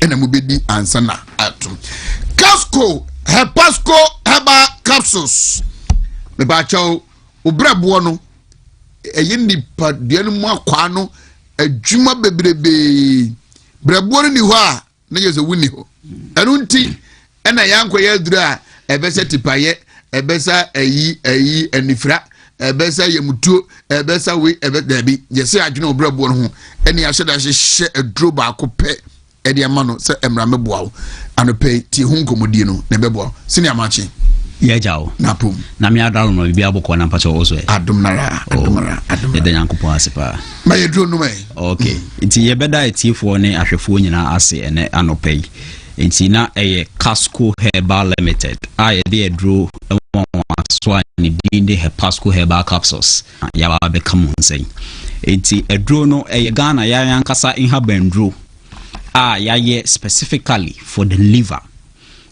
because the liver no one of the vital organs are away in nipadwema the functions are no ɛdɔɔso bebree na dwuma a ɛbɔ away mu no ɛdɔɔso bebree nti aduro no yɛayɛ no specifically for the liver nti obiara or brɛboɔ mu yare anase brɛboɔ mu how anase obiara opese or support ne brɛboɔ ɛma ne brɛboɔ etimi ɛyɛ kama ɛma na ne apomden ɛyɛ kama no yɛ recommend her Pasco Herbal Capsules no ebi ɛma no because onoma ɛbɛma obrɛboɔ no ahoɔden ɛne adwuma a ɛwɔ sɛ ɛyɛ ɛwɔ onipadua mu no bibia ayɛ kama ama because onipa bia no sɛ obrɛboɔ no ɛyɛ healthy a ɛma apomden ene o life enso so ye very sound and healthy because brebo no adwuma a eye e woni padwam no edo so bebre eninti na ye CEO Dr. Kasuma Abango spendi infie poreprinsia 6 good years wo entitiemu e wo herbal medicine e wo K University ana oye nhwehwemu right from the first year na ohwehwe ni pedwemu akwa no hu se brebo no adwuma eye no edoso ye pa na se brebo no etimi egina in fact onipa no onipadua ene wo ene ade nyina etimi ye kama ana ode eduro enwanwaso yi ba bedwa so a ne din de Pasco Herbal Capsules enti FDA for any Center for Plant Medicine Research for susu esom ana omoye nhwehwemu edi before emoawa mu ene ade test hwe ehu se e very safe and sound se onipa no ma emfa nsunsuanso bi bia embre no FDA for so ede omo enkranta ensusu etintim so eduro no ye de aba out for liver support inti enye eduro bia akwa na emom ye nipadua mu akwa ye brɛboɔ no ana tackle inti for liver support na ene ye behwɛ enioma bia ewu ehia inti a ɛwɔ so onipa bia no ye brɛboɔ no ye bɔ ho ban anase ye hwɛ ehunu sɛ brɛboɔ no na dwuma a ɛyɛ no ɛyɛ kama one ne edikan no brɛboɔ no ɛyɛ detoxify ye nipadua no day in day out pa ye didi ye nom ekoyemu na obi atena ase abusa no ho se ekwan be so na even say o polytank na se bibi sample insuo ebeguma efiri muko but all the time ota edi omo ene support ene ade ehuhuru mu ema emu eye kama se be ya unya nsunsanso bone na eya na ye tena se ebusa ye ho se ye nipadua no so ade bia ye home inframa koyemu ye didi ekoyemu ye num nsuo ekoyemu ekwan be so ana nipadua no efa clean itself because inwane frama ni nsuo a ye num nyina no is full of chemicals ebi also is full of bacteria and toxins a emwa ye nipadua no nti kwan be so na ye nipadua no efa cleaning up minti bi da so obi afa saponi wombo se na o clean onu na nipadua no nipadua no wo obade nyansam no wa create organ a your friend say the liver no ana a cleaning nipadua no of the toxins a away mu nti we ni ade a emu ehia ye pa se onipa bia no e wo se obrɛboɔ no timi ɛbɔ ho ban because eno na ebeyi efi a ɛwɔ onipadua mu nyina ebefiri onipadua mu nti se brɛboɔ no etimi ye na dwuma pɛpɛɛpa a ɛma efi a ebi ebegyina onipadua mu no ni nyina efiri mu ɛma nipadua no ɛho ɛha ema nipadua no ho ehinha no nipadua no ho ehinha no ema adwuma a ɛwɔ sɛ ɛbɔ no etimi ɛbɔ ne kama enu nti yɛ de aduro ɛho aso a ne din de Pasco no abadwa so sɛ kopɛ binom na ɛbɛ support wo liver no ɛkliti wo liver no ama onipadua no bibia ayɛ kama nia ɛtɔso mienu yɛn liver no ɛno na ɛboa produce energy produce ahoɔden ɛno na ɛma yɛ nipadua no ahoɔden ɛma yɛ di tu anamɔn nante ɛkɔba nti onipa bia ne apomden eye den na ono ho eye den a otimi de bia otimi eda esori eye bibi biara no na wakai ehun se sa nipa kro ni liver no ebo adwuma ye nti ye nipa dua no liver no one eso ahoden 2 eno asoso na aduane a yedi ene ade ni nyina no breaking it down eyi mu ahoden no na ede ahoden ni bi ama onipadua no ede bi ama onipadua enso ho na emombrebo no esa store ahoden ni bi nti depending on the time a nipadua no esa ehia ahoden no say even undidi ye be mo aduane a brebo na nkasa etimi release all this energy ma onipadua bibia ye kama ema eniti na ehunya se onipadua na wo se obo obrebo no ho ban because brebo no adwuma eye no edo so bebre afi ebiem ye moja enenam ye mu ene ade ni nyina no brebo no so store bi iti store umoja no enso so ekakra na afi so performing one duty your friend is say clothing of blood say yemfa an say bibi etwa onipa na se ni moja na epia nia eboa ema ni moja na etimi eda ana se etwa ema nipa no on lose a lot of blood brebo on adwuma ba kwa no release so many enzymes any immunoglobulins eno na eboa with the clotting factors of the body. Iti brebo na adwuma in fact ye ka se ye kan ye be kan amade ache asa brebo no nti ehu hia se onipa bia na wo se u protect o brebo no na ye be hwe ekwan a enne nipa nsoso wa wutie mi wa wo hwe mi ubetimi afa abo o brebo no ho ban because brebo no wa ambo ho ban ya eno soso no emboa onipa dua no nti aside edura ye de ema no na ye educate you enso ewo enuma bi a wo be ya ebetimi o brebo no aye very sound ama wo apom den atimi aye kama die edi kan balanced diet aduane bia meka se onipa aduane a udi no wo se wo ma aduane na udi no eye aduro ema onipadua yes because aduane a udi betimi atoyare ama onipadua ana se ebetimi asai onipadua no nti enu na ehun nti na hia se onipa bia no wo se wo ye very key to ensure our nom any aduane a wudi anything all the time no galamsey ya aba omututu toxins a eko nsuo mu eko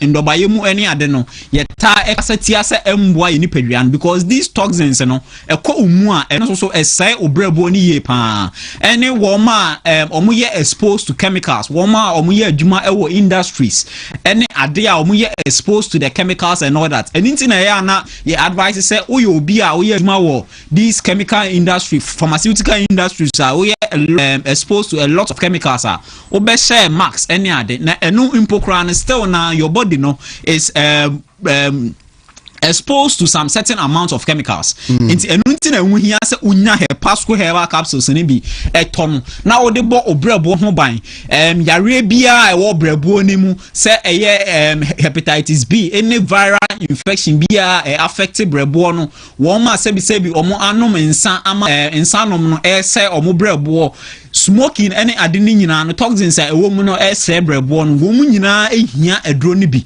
ene ye maame nom ene ye papa nom o mu emfie enso so ekwa animu no chese obia ehia edro ni bi wo ye from the age of 12 years ekwa nanim dia ohia edro ni bi sa obenom na ebebo obrebo no ho ban yare bia ewo brebo no bia no ebe take care of it na ama wo apom den enso so aye kama inti Ghana ha afana nyina no yato edro na abo ahwete Ghana afana nyina baabi a obekọ bia no eduro no obenya bia to but ye numbers no so say ye di to dwa o friend numbers na depending on baabi a wo no ye no ebedi enkomo kama na ya kyerɛ o baabi a eduro no obenya bi nti ye numbers no 0557 453 579 0557 453 579 and answer 0501 459 255 0501 459 255 the numbers you fra baby a wo bia no ye no ebedi nkomo bia nsɛmbi sɛbi na opese wo busa efa wo apomden ho ne ade nyina wo fra doctors ye no wo ebedi nkomo kama akyerɛ wo ekwan a ubetimi afa a recommend aduro na ma wa ebetimi aboa ama obrebo no aye kama ama na sene amkan Ghana ha afa na nyina no ya bo aduro no ahwete wo mo Accra Greater Accra region ebetimi avetete Casco Herbal Shop ye o Mile 7 Presby Junction Halloween's Pharmacy eno so wo Okashin Drug Lane Good Health Natural Health Center eno so e wo Alajo Kaswafo enso so ebetimi akọ Dependable Herbal and Tribe of Judah Herbal Pokuya say Hidden Leaf Pharmacy a opposite Goyle Filling Station ehos ubenya aduro ni bi ato wo mo Asarebotwe enso so ebetimi akọ Samini Herbal Shop Medina for enso so ebetimi akọ Matiti Pharmacy ensa wo ne mpotamu ebetimi akọ Randy Pharmacy eno ewo Nsawam Central Market. Yes, Randy Pharmacy. Koforidua for enso so ebetima ko Casco Herbal Shop. Ewo behind the Jackson Park. Kumasi Hanso so Misty Herbal, Paulsal Herbal, Blessed Breaker Herbal, ni nyina ewo Ashtown.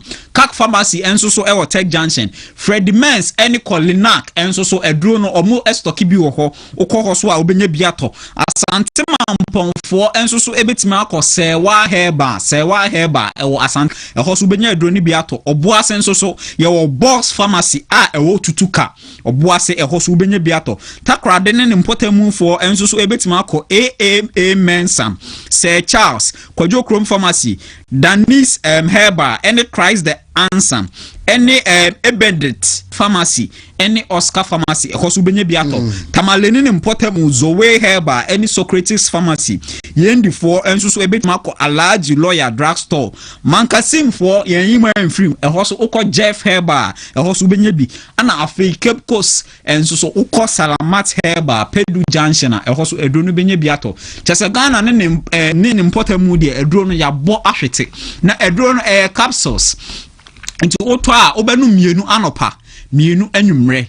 Yes, inti yare bia obi biara se efa obrebuo mu yare bia de unya he Pasco Herbal Capsules ni bi to a ebesiesie obrebuo no kama ama wo apomden aye kama ene wo ma even omo pese omo apomden etimi ACP etimi esita ni nyina no uhia he Pasco Herbal Capsules enye wo ma omo yare nko na enum na emom obia ehia edro ni bi inti ya sorry so no na ye numbers no ebiem 0557 453 579 0557 453 579 and also 0501 459 255 0501 459 255 na he Pasco Herbal Capsules ebi mo so ato ne din se bro mu eboafo ye beda etiefo ne ahwefo nyina ase ene anopai. Thank you very much.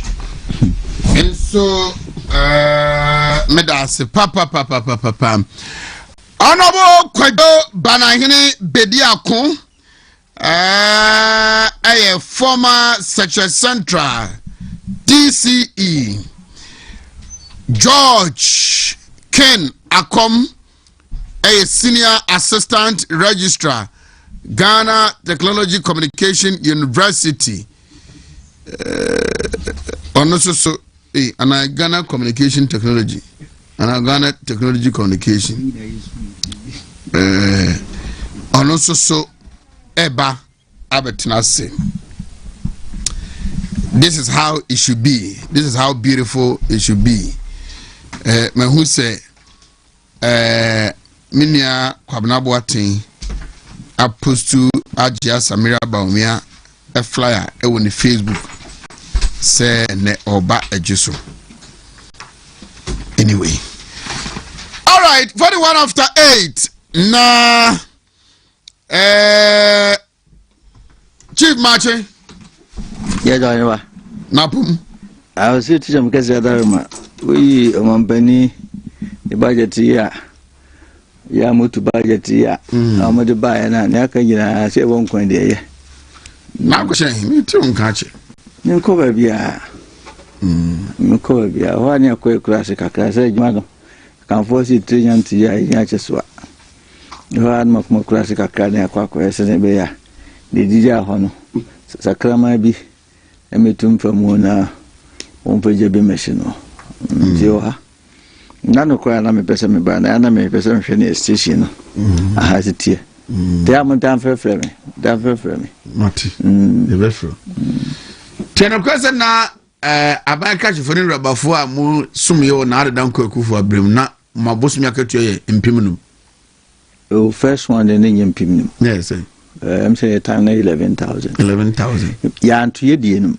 Ya on say normally nka mfi na na beso yetum. Ban ye den de yantum. Omom di akire no. Omba 2021 esate so kasa ban announce say otete onu ankasa akatu tom tete so. Many aban anya during that time no. But any anu ebetimi aka na because this for there. Omo no mte from ho. Enti so obi ba ofie de bia go for obi go library ko be so beje. Nti so akatua na nya mo amadwuma die no enti bi nkoyie. Wa hwe ankofo ko be wi abansika. But into munzo abano so de me visa broso 35,000. Broso me I think say moderation bibia ye. Won so ebinim nya hwe. Because ebinim nya hwe nurse for na teacher for mo wi school market year 2080. We match that 8 months, ebinim 14 months. How do you carry all this one then give it to? But your mom na agenda ni nyina say by 2029 you better MMDCs for aba. To want to empower them. About me put a grammar better because can ni omu yini nyina MMDCs won be believe can of their call. Nti ya de na way that anka o say balance no. Na scan kakra ba ho. Because obehwa if any people be adwuma teacher for nurse for government was paying a lot of scholarship from the scholarship secretariat and then scanning my assembly hall but it was okay with me free be uncroft with me anya bi but set ba forms are hand there ebrekwa na nyoma bo koso na enhyeda nye emwa but ni was atu nsunsu there I am from Crofo Juma and for teacher for Juma and for nurse for Juma na ediskan nyina akoma civil servants there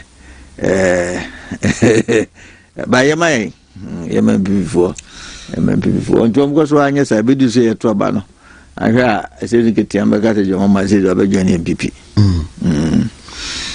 all right akom Oheneba not say mini ame ho ye na monso e adomara kwa ebu akwa nso me ba na si o akwanasi so o ma block side ba ko nti ise friku ba se ho no di kakana tike mu no ye omoye oh okay no pay the one side nti wana na mu yusu a nti minu se so ma chassis intem de be cause traffic pa ya si adadem ye be ya chepa nti nyame ayadum se ya be meet time no kama sa nti ye be chia Oheneba na ya chia Ghana fo nyina chia ye party fo obia o party bia no ye chia o man pay from all the levels from polling station to council ye chia obia na ye said ye wo kan ye hwe se ye dwumadi bia ye di bia party no ho be yakono na ye bia ye nyina yakambom na yetimi kan ye nsema kire Ghana fo no matie but say ye ho fina ye ko kan sema kire obia wo mu ho ye fina da afina wo ko ye den na wakopepa wo ho nti ye be stress bibia ye bia na ye hwe ne mienu se enye die ya 31st no betwem etwem bia de wo ye nim ne doso and the objective for a party no hwe nyina se betimi asaba power ne niema ye ya NDC for abesomu ya ne yehu baabi omude fe so Oheneba ye mamu twin bebre ansa ne aba power ye ba ye besa start from the scratch okay say last time me ba habe ka say baabi a hyehe o ma na duro no se jama MPP NDC for ye ya ne atoto dia hyeensem because interventions ni bebre ho ye ya nanke ye ne ho asa bring ye timai ne kama one of the examples of my was the drip machines na ye buy ne say ye hwena ye ntimi anye ne ye ne lose power no mo begia we have shot ourselves in the foot but minimum say Ghana for baby and my kokoide obi ani sim obia no so meka say wo mo hwede ekoso bia wo mbesa de atunsani ani ahwe baby ye duru ani baby o mo so edeko any promises be bria wo mo ahyehye ato ho say wo mo be ya mbaye no wo mo ntimi nye enu ntina budget ya wo mo ye nya wo pese mo force chinsa no a edihwese bitime meeti wo mo manifestos ne on campaign promises but ebinim mu a wo ye hwe a wontimi nye ifri say ade a wo kae no nhyehyɛ ye wo ho enya de say wo de bibia egu akwa mu betimi amana bam na no crowd meeting so bi say 24-hour economy ne beba so age say digitalization I remember say some time ago I came to tell you say there is cut before the horse policy, because in my big so amasa 24-hour economy now ejina brand no any ho comes to the companies, comes to jobs here, be been more in industries we have now so services here bit me deploy 24/7. That is the ubiquity aspect. Say will be a tifio bit my room pempensua ye bit me akasa yetimi aye no pepepe afi na ne ye hihya na ye banti Oheneba ne mani nyina da ho twe wo mongaram se hu nsem wo ho anti LGBT nso so wo ho koko aboa omo kan ye de nya akwanya de ba abamu ni nyina nso so ye de wo ho free senior high school hu nsem omo kan ye se ase ye kra de na do danko ko faro ko fa de boni ne ba fie no mu nim se omo bai se de omo se ya makomu de nkwala ye moduane papa ni nyina na ne nim se bi aduane omo di no omo nya de foforo bi man less omo didi wi ya de bi foforo bi kan ho a ni nyina wo ho private schools a omo ye se omo be ma ebinum kwanya na ye de students akoho no nyina na no mu nsem nyina e be PM ma the reality no e wo mu se na nye practicable by now to any ben nsem bebre ne wo ha ye be kan ho asem yo ti ye wa ye mu me ofo Sudan ko ma chia no pay wo fa oso chia mo kasa sumdwe nkamu nyina ye danase na budget abaya ye di mu nkomo a amanfo te budget na wo mu bose ehuri ebomu ena o mashase edi ehun nkomo mu bobo hu wo mashe bedwafie na di frimu ba no akoyese ase dada na no pay mamenfa jobs mabuna na wo pay adwumaye. And I think yesterday was the third time this year. Teacher for omagent tieti fee friend teacher ni or chance a bind be postino. So the moment we 2023 now go through more process ni we late 2024 and 2025 fee and a buying and man kaye postu no. Kaya omanti said your Mahama mo dawu.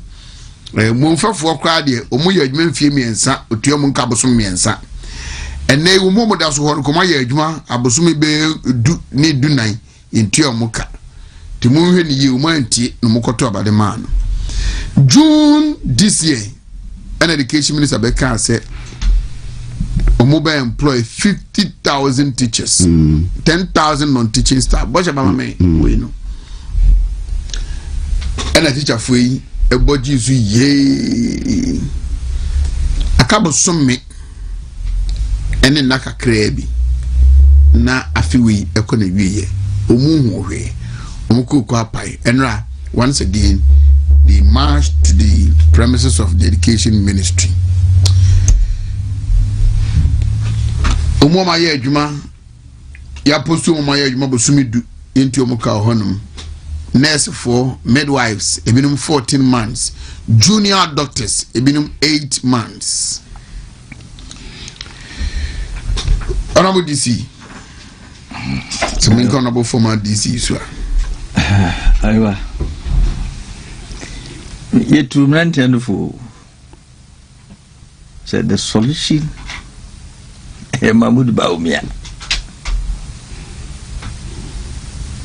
tu mnantendo for omo kwa no omo kasa ide unu so omo no mpani ku time no ye wo omo that time no ena Ghana wo ebe ye free o Ghana mpani ku fo jese ka health insurance ne free maternal care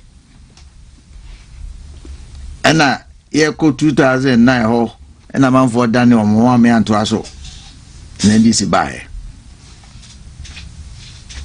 8 years down the line, omunya 16 no na adam kwaku for Dubai. Wasa mom go school free. 4 years ibia ko nursing, ibia ko teacher training free. University for school fees for a long time here tum. And then so atum. It's about 40% or so. 40%. Nurse for and now move to continuous students no it be depend on school awoko is between 4,500 and 5,200 depend on school awoko continuous students you wa hwe nkoda ndi bija awoko ni kachire omo so ye de yakọ Mama Mudu Baumia Metuaso. Nandis for Ejiga and a policy or program, the programs are only on Vano than Nidino. What is say E Okada? Yeah, electronic transportation, never Ghana. No, you Okada, Okada, Ghana, higher Hana, so for me. Yes, some Comacasia. Sing a minute in a bar. I say, marry you. And I'm some papa beer, one must say, be removed for Ninyanka. A man for a and I know they are no more by me. A man TV could say, Juma, papa, no, share Juma sono.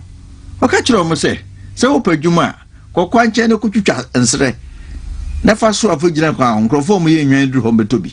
And I could pop will be never bobble. Never go ahead, they have been you be a nababeto. The 2 months for. To see, apart from a buy Nankasa, I Jubilee House, Hornomono, and conform ye Jumo, baby, no, I talk at you. And I could trade my fuck at you, Jumpo. See, jump on your position, Kakraka. You did this, Ghana. Could trade my fuck at you, 10% pay. Me wa momo dear, almost 67%. MMDC for the one who they were cockadoo. Get to Ghana for. And by you, my Wontumi in foul. Said I sworn a casino, a MP in a swing. And the Dankwa and in the team of Sonia, Nankaba me ever to us. And your son there known to me, Chichimuya. I say Joseph refused to remember. Those are now the health minister, okay, say, ready 2028, no. Now, our mama pass out from health institution in Kabumwa, a bare 178,000. Now, buying to me absorbing. Oh, remember? Yeah. Two Casachi and Quada. So, to me, a Casachi or Momorel. San and Nettie and nobody didn't buy. And about 100,000 people were given an appointment here, and they, Adam to say a party for we could have fat. A year campaign. It is a party. The contract in the NAPCO in 3 years. 3 years. It was even 2 years, no more extended, and so no more extended by another year. And TSA would if you win a commodore, Tiamo will be a Bro National Services so. Found Sakoye Bibi Nation Bibi. What you say? Intino first year no, institutional woman free. Second year, third year, and swan. Baby, I want to absorb you. Say private, yes, absorb you. I admire, I was a fuck going to absorb you. Minimum conformity, or more true napkuno, or mere experience of carbon thing, a coyejuma. Then say what is encrophobia or Ghana. I will be quiet MPP for. Nom the year campaign here, candidates in back about me.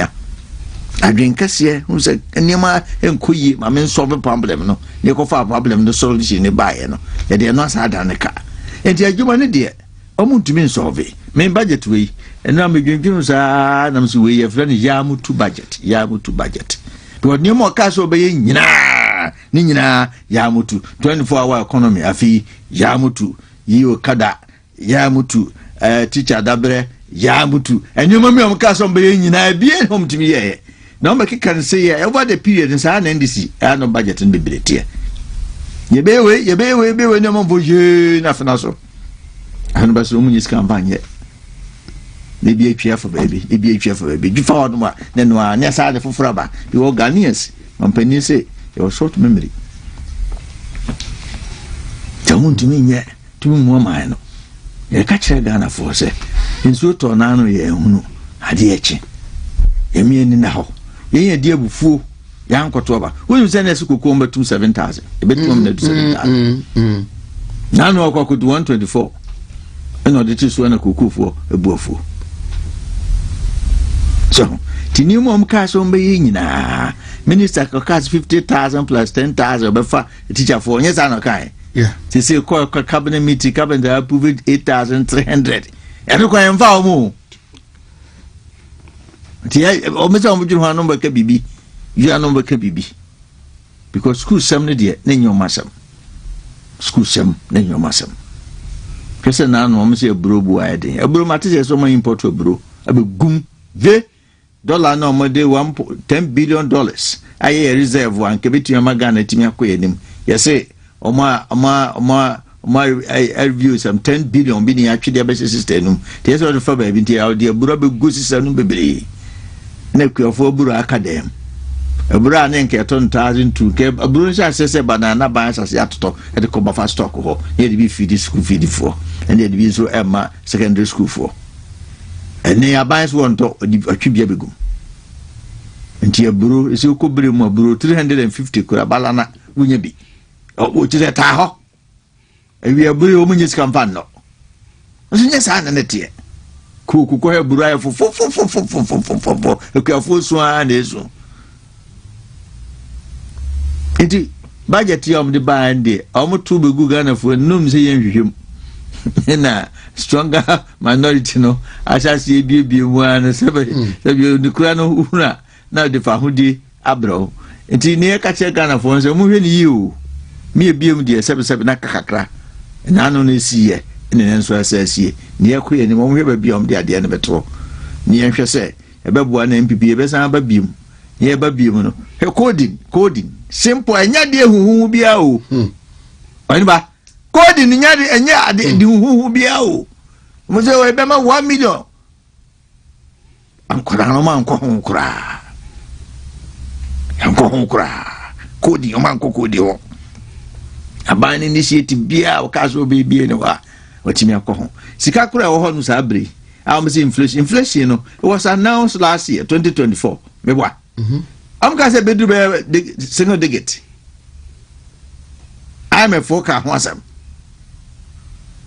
said the nima MPP aban dia to akọ bedu na inflation no eso ate timia ba bedu be ya na dey no mo de so ho safo hene 2026 ni be hunu say afa na NDC aban abam nyombe tu endi esegu ho no ma na aso aba e no mo benefit eso mbetimi ato aso de enya kopon a enti no budget deficit of about 30-something million 30-something%, maybe 30-something%. Obedience can no hen on the aye. Party some can big push. Yeah. Amana santimemo ni able 3% per kwai want and on the my almost see almost nya kubu me say ya mutu budget ni obampanika so baby amfa ndimu empeni onim tro na fa nya kire pon na no Ghana for enano dey ebufu if bia tre ho amankofu di ntro ne bibiri eni man bi won so ya ntro ebo ase ya ntre kire nyina mu ahwese ese betu akatua mu 30-something%. Adan kwa sukufu ase mefa teacher for ama mo ya adwuma sensem diska me MMDC for mewa MMDC for na 260 as against thousands of young men also me adwuma enso anyankrofo fe nti ebese se ya mutu budget we dey intimi so akwam chafo motifi ya be kan nyina afro Oheneba if it's obia this government promised the Ghanaian youth jobs. Yes, jobs. Idea Oheneba mabulu no bebre bi kura no mo ye me kan say floating voters ya now more benefit from free senior high school na sa koto aso or university through the student loan trust ni nyina no MPP nhihye but omo wie ya NDC for share omo bo say 24-hour economy as dey no baninti any places of visit here na nurses ya budget so teacher trainees ya no omo budget so me huni one video bi anu okasa ye de ye ba ye nkase ye beto aba na ye bebie amobi enya dwuma ye de ba afi bia ye bebie afanipa na ya na ye amanyosem no a ya na ye wura fi se de ye beka bia na bepia na dance ye ebebem so sometimes ye babon tin say na ye hwe mabunu no bi se de omo aye iga so omo be ye dwuma na omo ni abre so dwuma ni bi ni ho today bia na mitaka say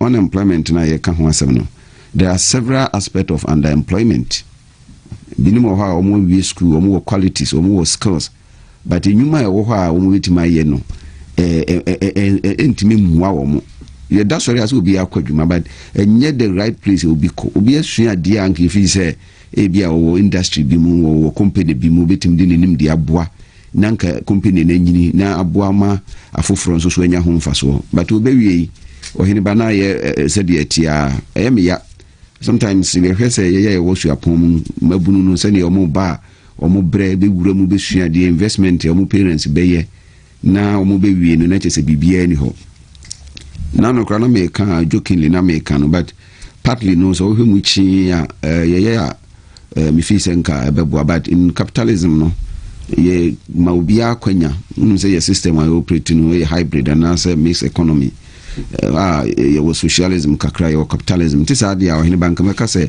e do time be hokra mo ye for ye schools na ye ntum twen kakra yen twen because the rate at which omu wi omutumi tinafie che and sakra ne binum anya nyuma ye no se nyese bia obi a benya nimdie nanka ye hwese nimdie obi anya bia no ode bekọ akọbọ ni bra na wo mo de omani abilise chinchina mo pa ba adwuma no ye dia ane system no operate no Oheneba emwaye na no mehwe backlog wo ho from time ye fa bia ni time ye safa the last batch ansa ni fra ba mu enni wo mo wachire ni sisi wo mo sa be wi abe piso enu ntina na ye hwe mo what they say employment mobility na nka ye hwe say teacher challenges examination nyina de be ka ho se ne be ya obi wie na se bi onya afie adwuma kora nya Ghana ha na okwabontia bi hu se wadu standard ya e bia ye fa na adwuma wo ba bia obetimi aye enu nyina mo de ye campaign ma bi num fi se enso hwa mo betwere na edi nti BMPP yetrim na edi but ye from a long perspective and as a futuristic way we are unyanya adwuma na nyame yadom na otukwan na ye hwe onkratem na obi a wanya sa certification ye abata ye wanya no betima mon national na as a global what say standard enu nyina aka ho bi but emebunu no a na sa time mo sua pon ni other training institutions ni fi say enso hwe no mo ye ne punishment na me ka chiru bi say ade a na nka ban no de ba na abeboa be self empowerment even private schools kura be a teacher training no omuntimi nkwa ban de no through private college of education omuntimi wi no ma ye language examination no ya form ababanim enti da bia ye the policy ba we think true but this answer a true campaign in some obi be kadia dada wo mo ntino na wo mo agiedi there were several places wo mo koya wo mo koka kire nurses or the teacher trainees ni say ye de ye ba ye be fam bibre but we should reality a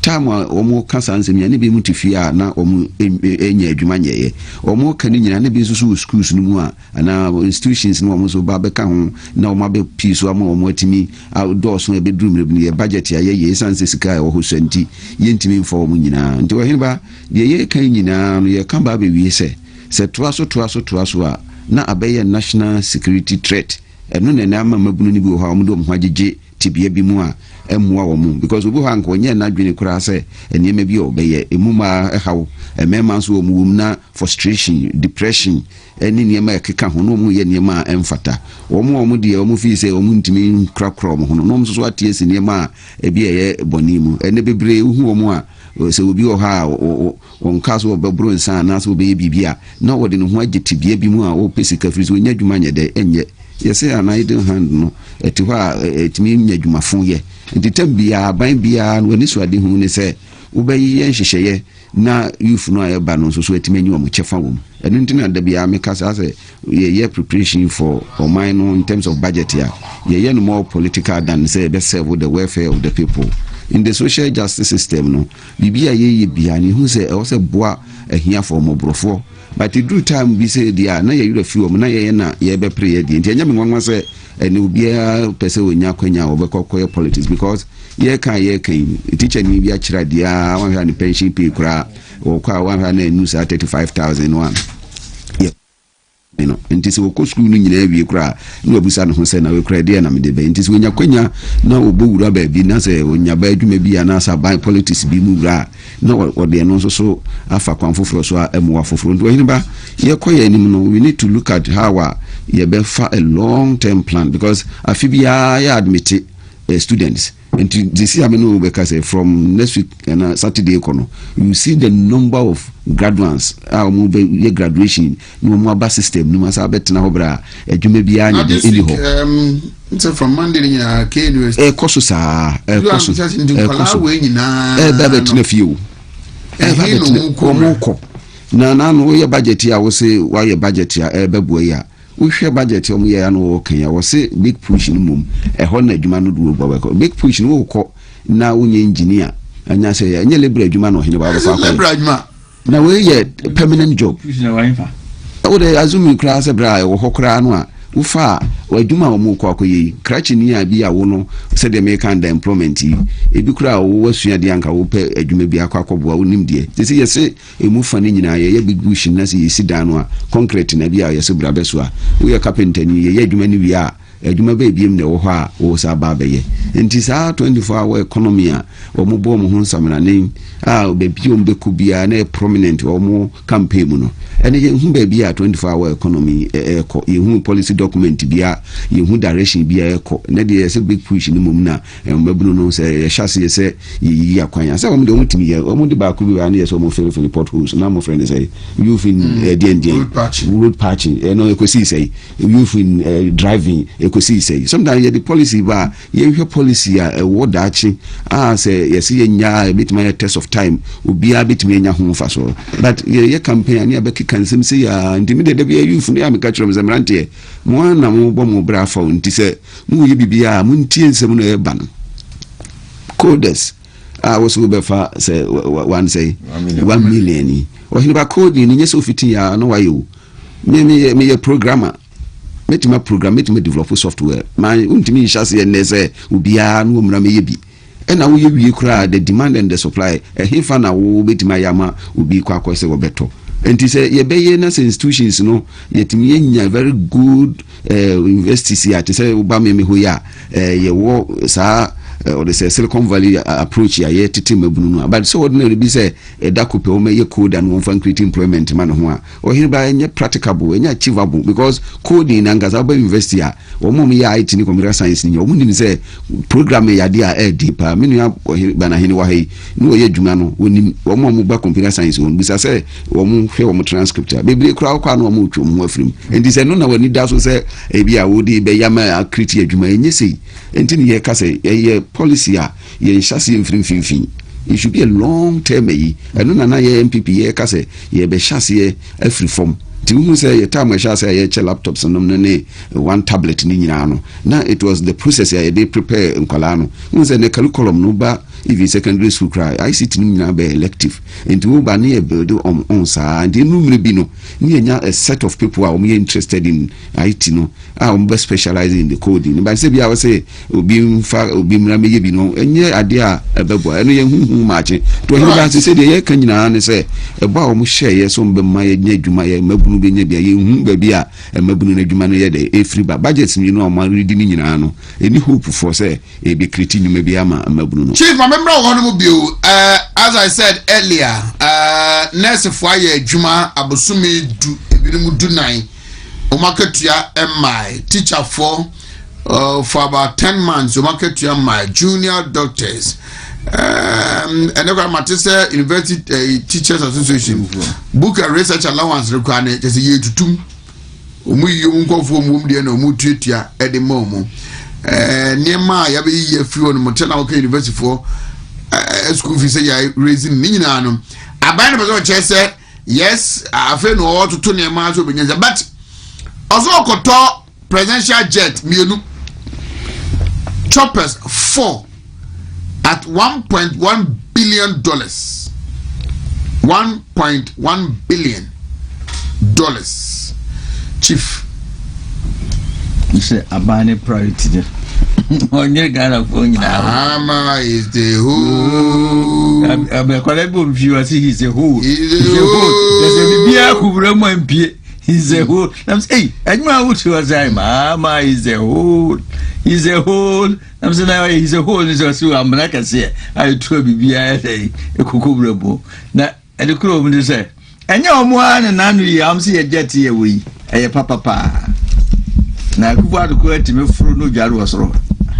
And your man, Cotton the budget. See, Pudiano and cat.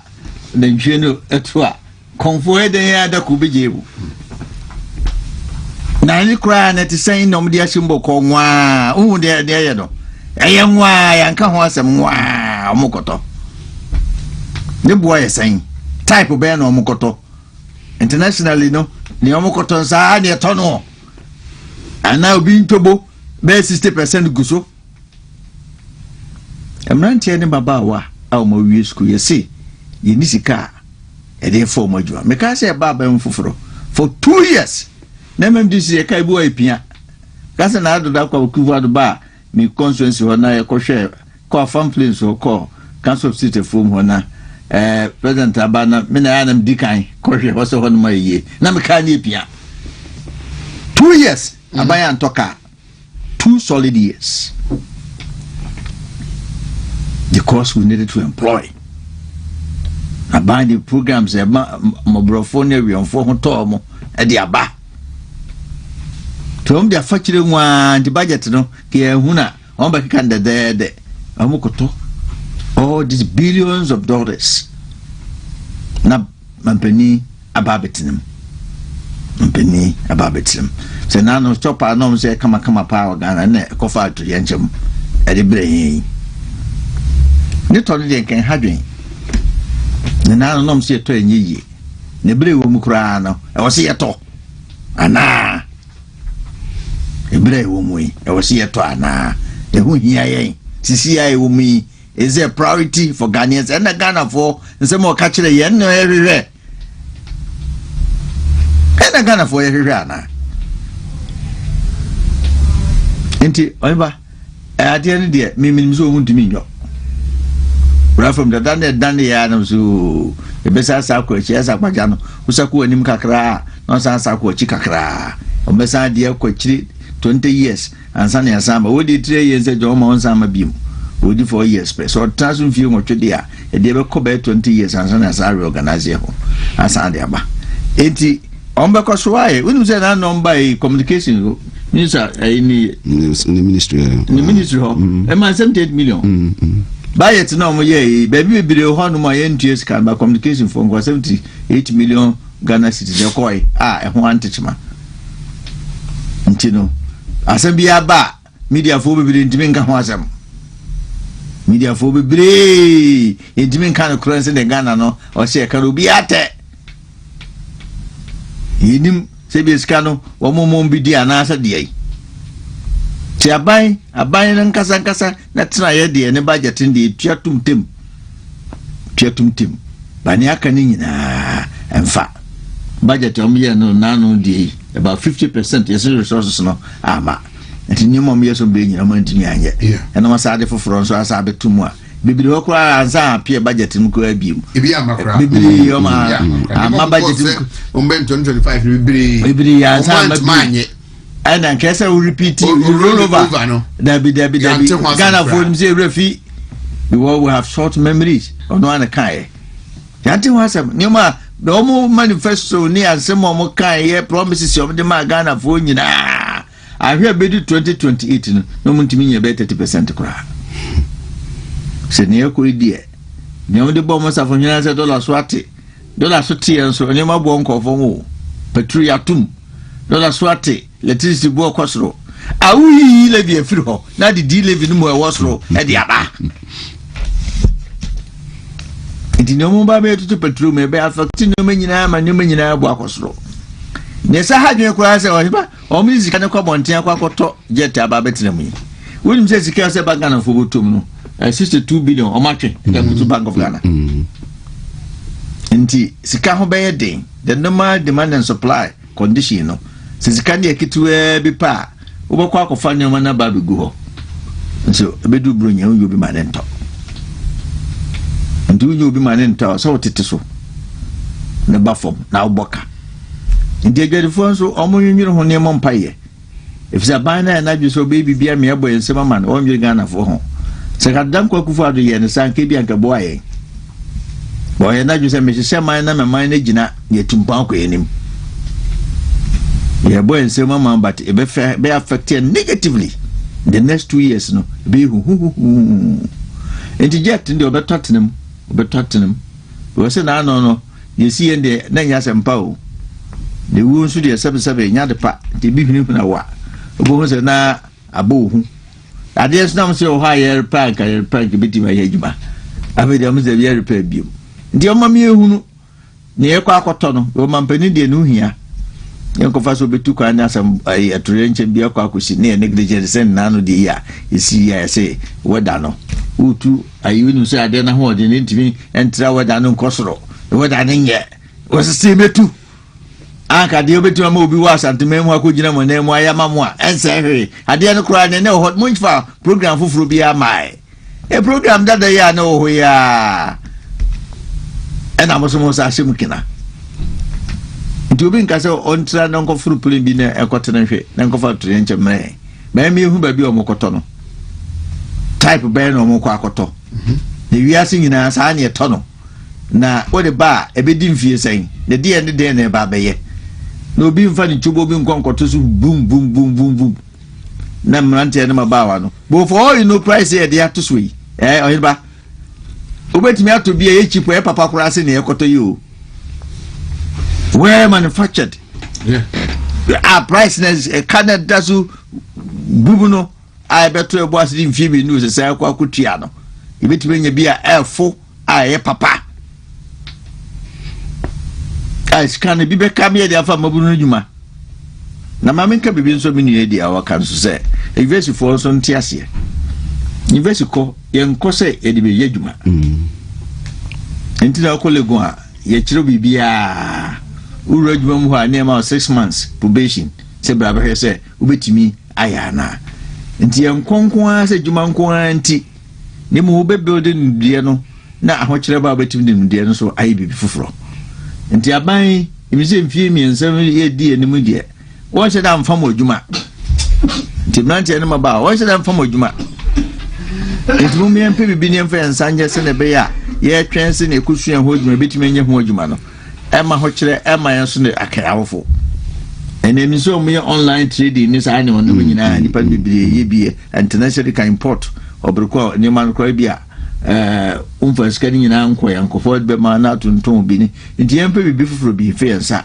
enye ye ne kakra nyesa uwie school no a na fe yenko da umutu ko anya bibi ko paper form unza na bibi ko paper form bibi ko ye juma cleaning ni bagana ha de cleaning nti ha no wa so betima betima build cleaning company so ahu ofa de bia be untumi yemfato ho comment building security firm okaje ma onabo mi am fira brujiri ba be security on grofo fie mi nya fie ni mi no nam de bi ma obi na me ha nkrofo na me fe mi jiska na me bi ama no a na me de building ho enti the level of creativity e man nkosoro amampani de onya ye na dwuso beto jet no Ghana for kada ya ovi obeto na ne yesra o mse bi o mokoto no mi hu ba bi yakoto no type of ben kra ha no mokọ akoto na die ne betimi aye se ne be ya we ne ekose na anu ye kofa assembly say no ne time boka me kai me tie kwa se ne pack no China ho anya djuma na obi koto bae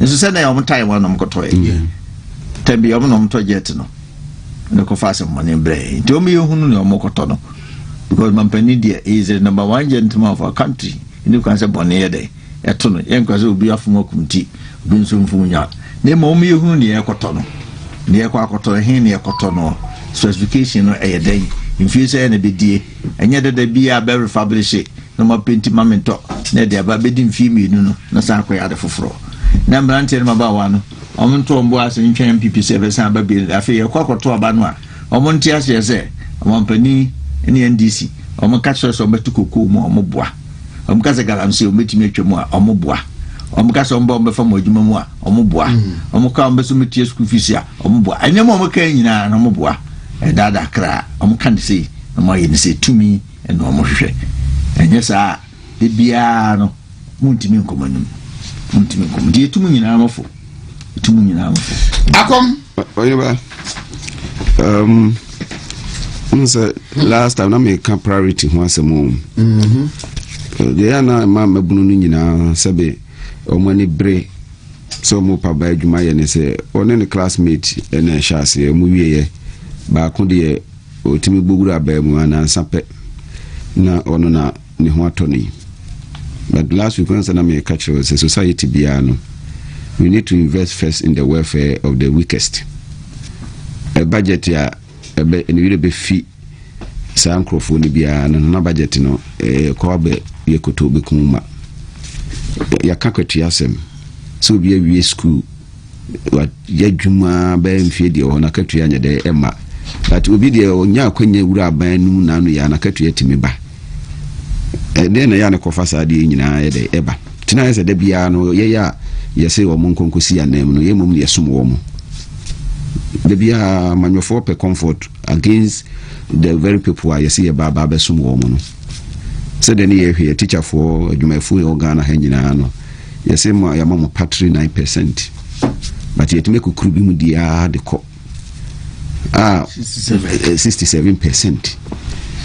Ntebeda na nipa no onyakwanya wonka so bekwa akawura abamu enti ne na ma obia ni abre no na alupro yesi yebeto bi ye de ye nyese wo mu a da bia na di papa ebefia no mo botugu no.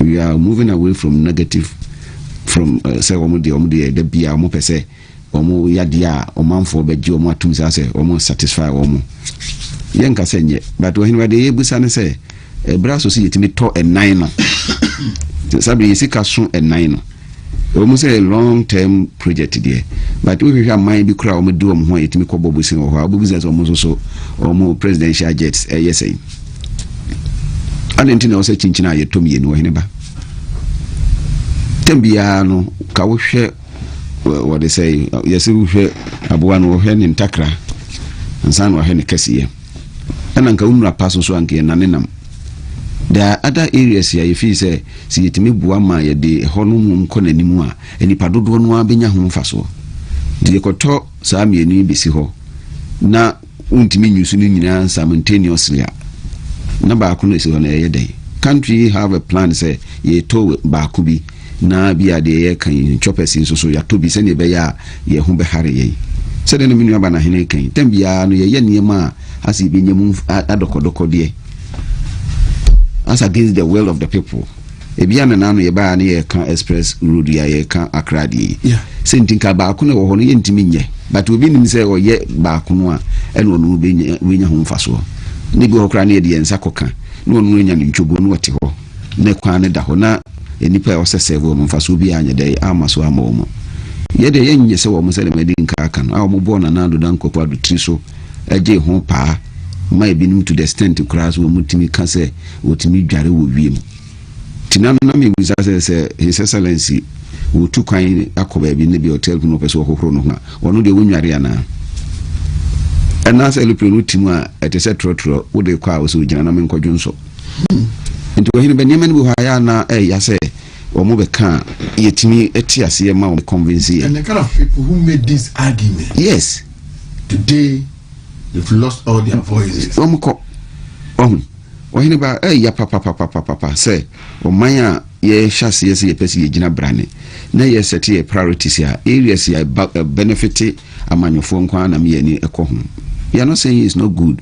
I'm told say omo be to within some period, but yetimi tom ba kokora ba ni nyamienu bi be ka ho na yetimi de boa ye dwumadi aye dia empane se bi hwe no na to bia bine o nanke yetimi but obi be nya ho direct benefit nti eno no hia no se na ye teacher fo a wo munya adwuma mu kwan eno no hia no se ne nurses a wo mo aye adwuma ye ntua o muka eno no hia no se ne doctors a Oheneba wo mutifi a wo mo nsa de ama ye mo brofo ye nye ye ho afo ye hu adi no eno no hia wo mo se ne eno ede na ye chichiri o man ne sei but the tower ani ka you say yem fanye yen if you say yenim say wo mo ba ni me bia eboa mo brofo de enye no hi o mo ye niema ebetum futuro gu nkrofo ani nko a se ne be ya mo fisi wo mo ye bibia ma budget ya 2025 eniema no bebre na wo kan ya amam ye teacher for de ya mo so mo ka say teacher for da brebi na no na me ka ho asem second way man hu ba bia ho asem kokosi ye kodasi o mo bo so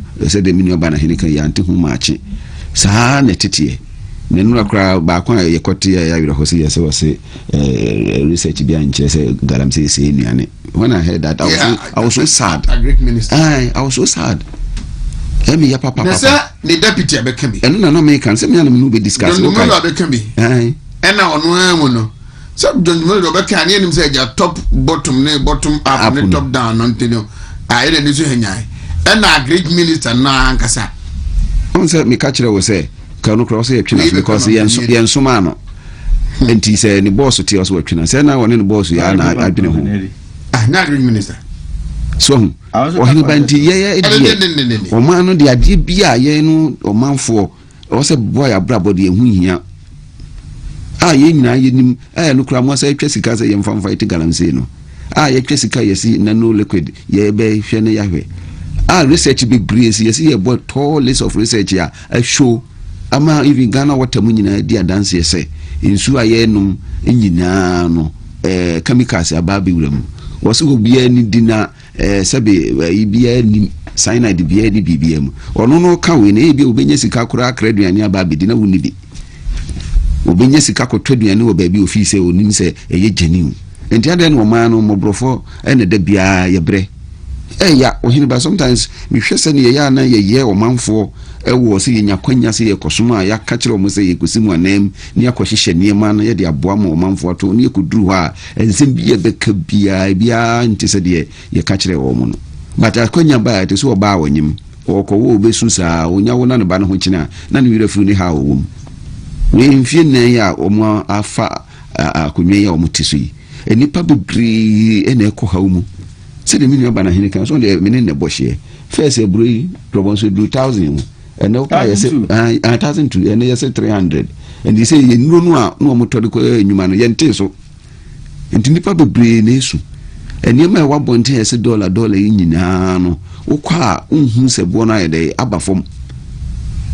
nkrofo a omu tua nkane abo sa bre a omu nya akwanya wona na do danko abre so his excellency the former president ni ye ka ho asem se omunya botre ne ye hyehye wo man no ni nyina no omo antie ni nimba ku bi a bai se ne ye nukredi a vice president se DDP no na ya de bate boa wo man no na no metie na ti se nukre pa sa na mami ka dia ne chese se na wo manfo kra ya manyofo ye fa wo mo efise ye kama obi ate asese enye de aboa no penis wo hugya so nemum ye for dachi enipa bebri amwa wo mobrabo ye gitum ye mame no anu mako pension ye mu pesika koto nuro eni ade ade nyina Oheneba ni nyina ne ye gitum but sometimes say ekuro da kola ho no amia na wo mani tutwa ne nan ya wo fia ye beka say wo ye panin boni ni nyina ye keka ni nyina kire wo mo say munya botre na ebeduru mrebi no na o ma na gina yie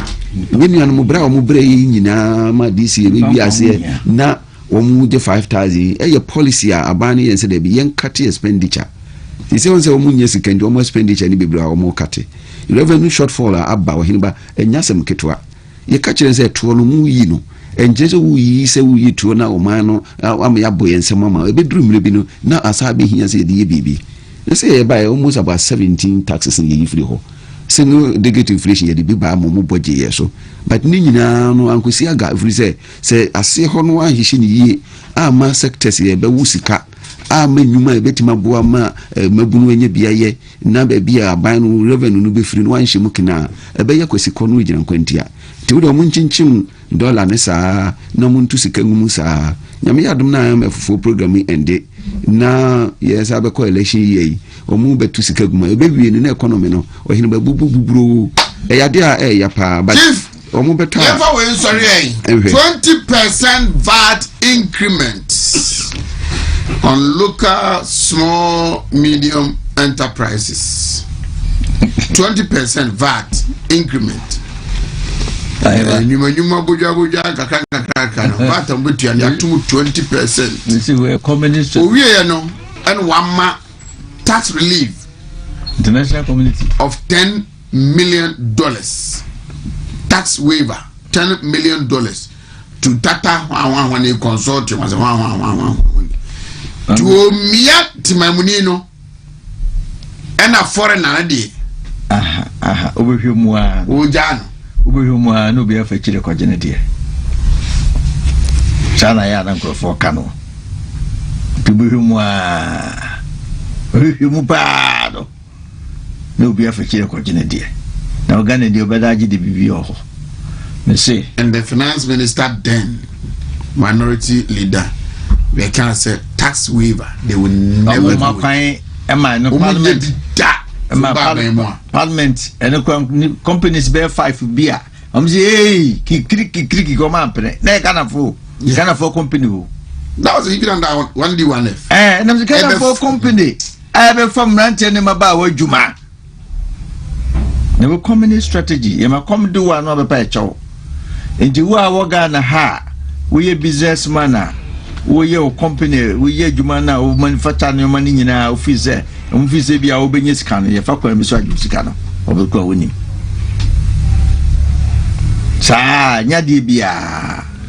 And when I will be here. We hear 4%. What to 60%? They have got 20%. Meanwhile, so by one year, dear Fufu Bia, Bemanipano, a cushion. He, and can intimate from an tell me about what my buying to me for woman. Taxes crank as a counted so if it was wrong. No personal expenses and cost no for these companies no. As what no more for the palm more. Nagana for one high. When I saw for we could generate baby. Almost share on Comma Cassia, so Yanko Ponce and Fanny Yam Bonnie Benny, I know what is our hotel we were to Ghana for. Then the Umguswa, Mutaswa, Mosai. I said, Nemo will go so dear. One way, one more Michelle San Comma Cassia Cassiano. And then people move, I saw for the Sham Comma Cassia. The even ye, a monpenny, and a pound for. At the man shown, sir, and when the other crowns will crown. Said you won't concern me. And you should leave a legacy. The PI Babudi, and I know they're Nanko ye. For the first time, a sitting president lose 1 million votes. Uncle ye. And he even given the opportunity to redeem Sahaman Uncle ye Nina. And the messer, sir, on 1 thing from no matter near Coswell. Now on pay BB, some days San Mecano. San Mecano be a new nimshe. New sense be a 2 million bar. Never if you be our. When some more kind, they be an away. Tio, over free so our ma. Oh, Nianum, war fast for. What I say, who cruma for. As a 1 year, or China will be through crum, will be your back, what I say. No, so PBBia. Your court is Adian. A baby 50 years and son and they will get children as well at all. Some generation must pass off. So move free, move cry and sana. And when your cognac would be a month for anymore, I was a sahani man. Ukaka 20% from 4% to 20%. Nadia Nasa or Ghana. The Bonnie Ben Ghana for ye. Then she has some fun ye. Some fun ye. Akom, sir, tax will be through her. And say, you know, Pano, Nubua, a cop. It is one perfect French in one who bet you, but the choir of the first word be shimon account to pa. The catcher almost said, taxes need be how Dimicasa and Wian. Our dear campaign to Musulu Becahono. So, COVID, you come by no more boss, but it be when you answer no more year through. It's appropriation, but you don't find this as well. I can't want some 2026. I say, you're tired, Baba. Or anybody, anti Tembiano, the final consumer now, bro. Anytime no vat in a bar, the piano, what war from no now, bre. If there will be a cotadia better one to emetons will be bought a cat. And you bet my own will bet you. And Tinamika said the piano. I do my 4 they are worse off, especially public workers. You go over to our taxes in India, could dream Navat, no sad, as soon as one, who beside Trebim. And to where they are a catcher and crop for say, we are dear, more budgets, any tax we in free honor. One pequan fufra, Ubefasua, Mubetre, Adigi taxes in ye. Now, what I check a money padu do a tria. Naka crano de bia, what Jeffrey no, the indirect office a honor, which immediately do any free. And when I did more my petrol, you know, 1%, 1 CD, a quarter to so. And to anybody in I dare, I catch a Ghana for, and I said, Bunny say, Nagan and Nino, or Cotta de Nufili, pain one. And will be who difference you won't say, you are more kind in and no more a because ye say, won't to me move a minor brow when you tax. But tax and what you are.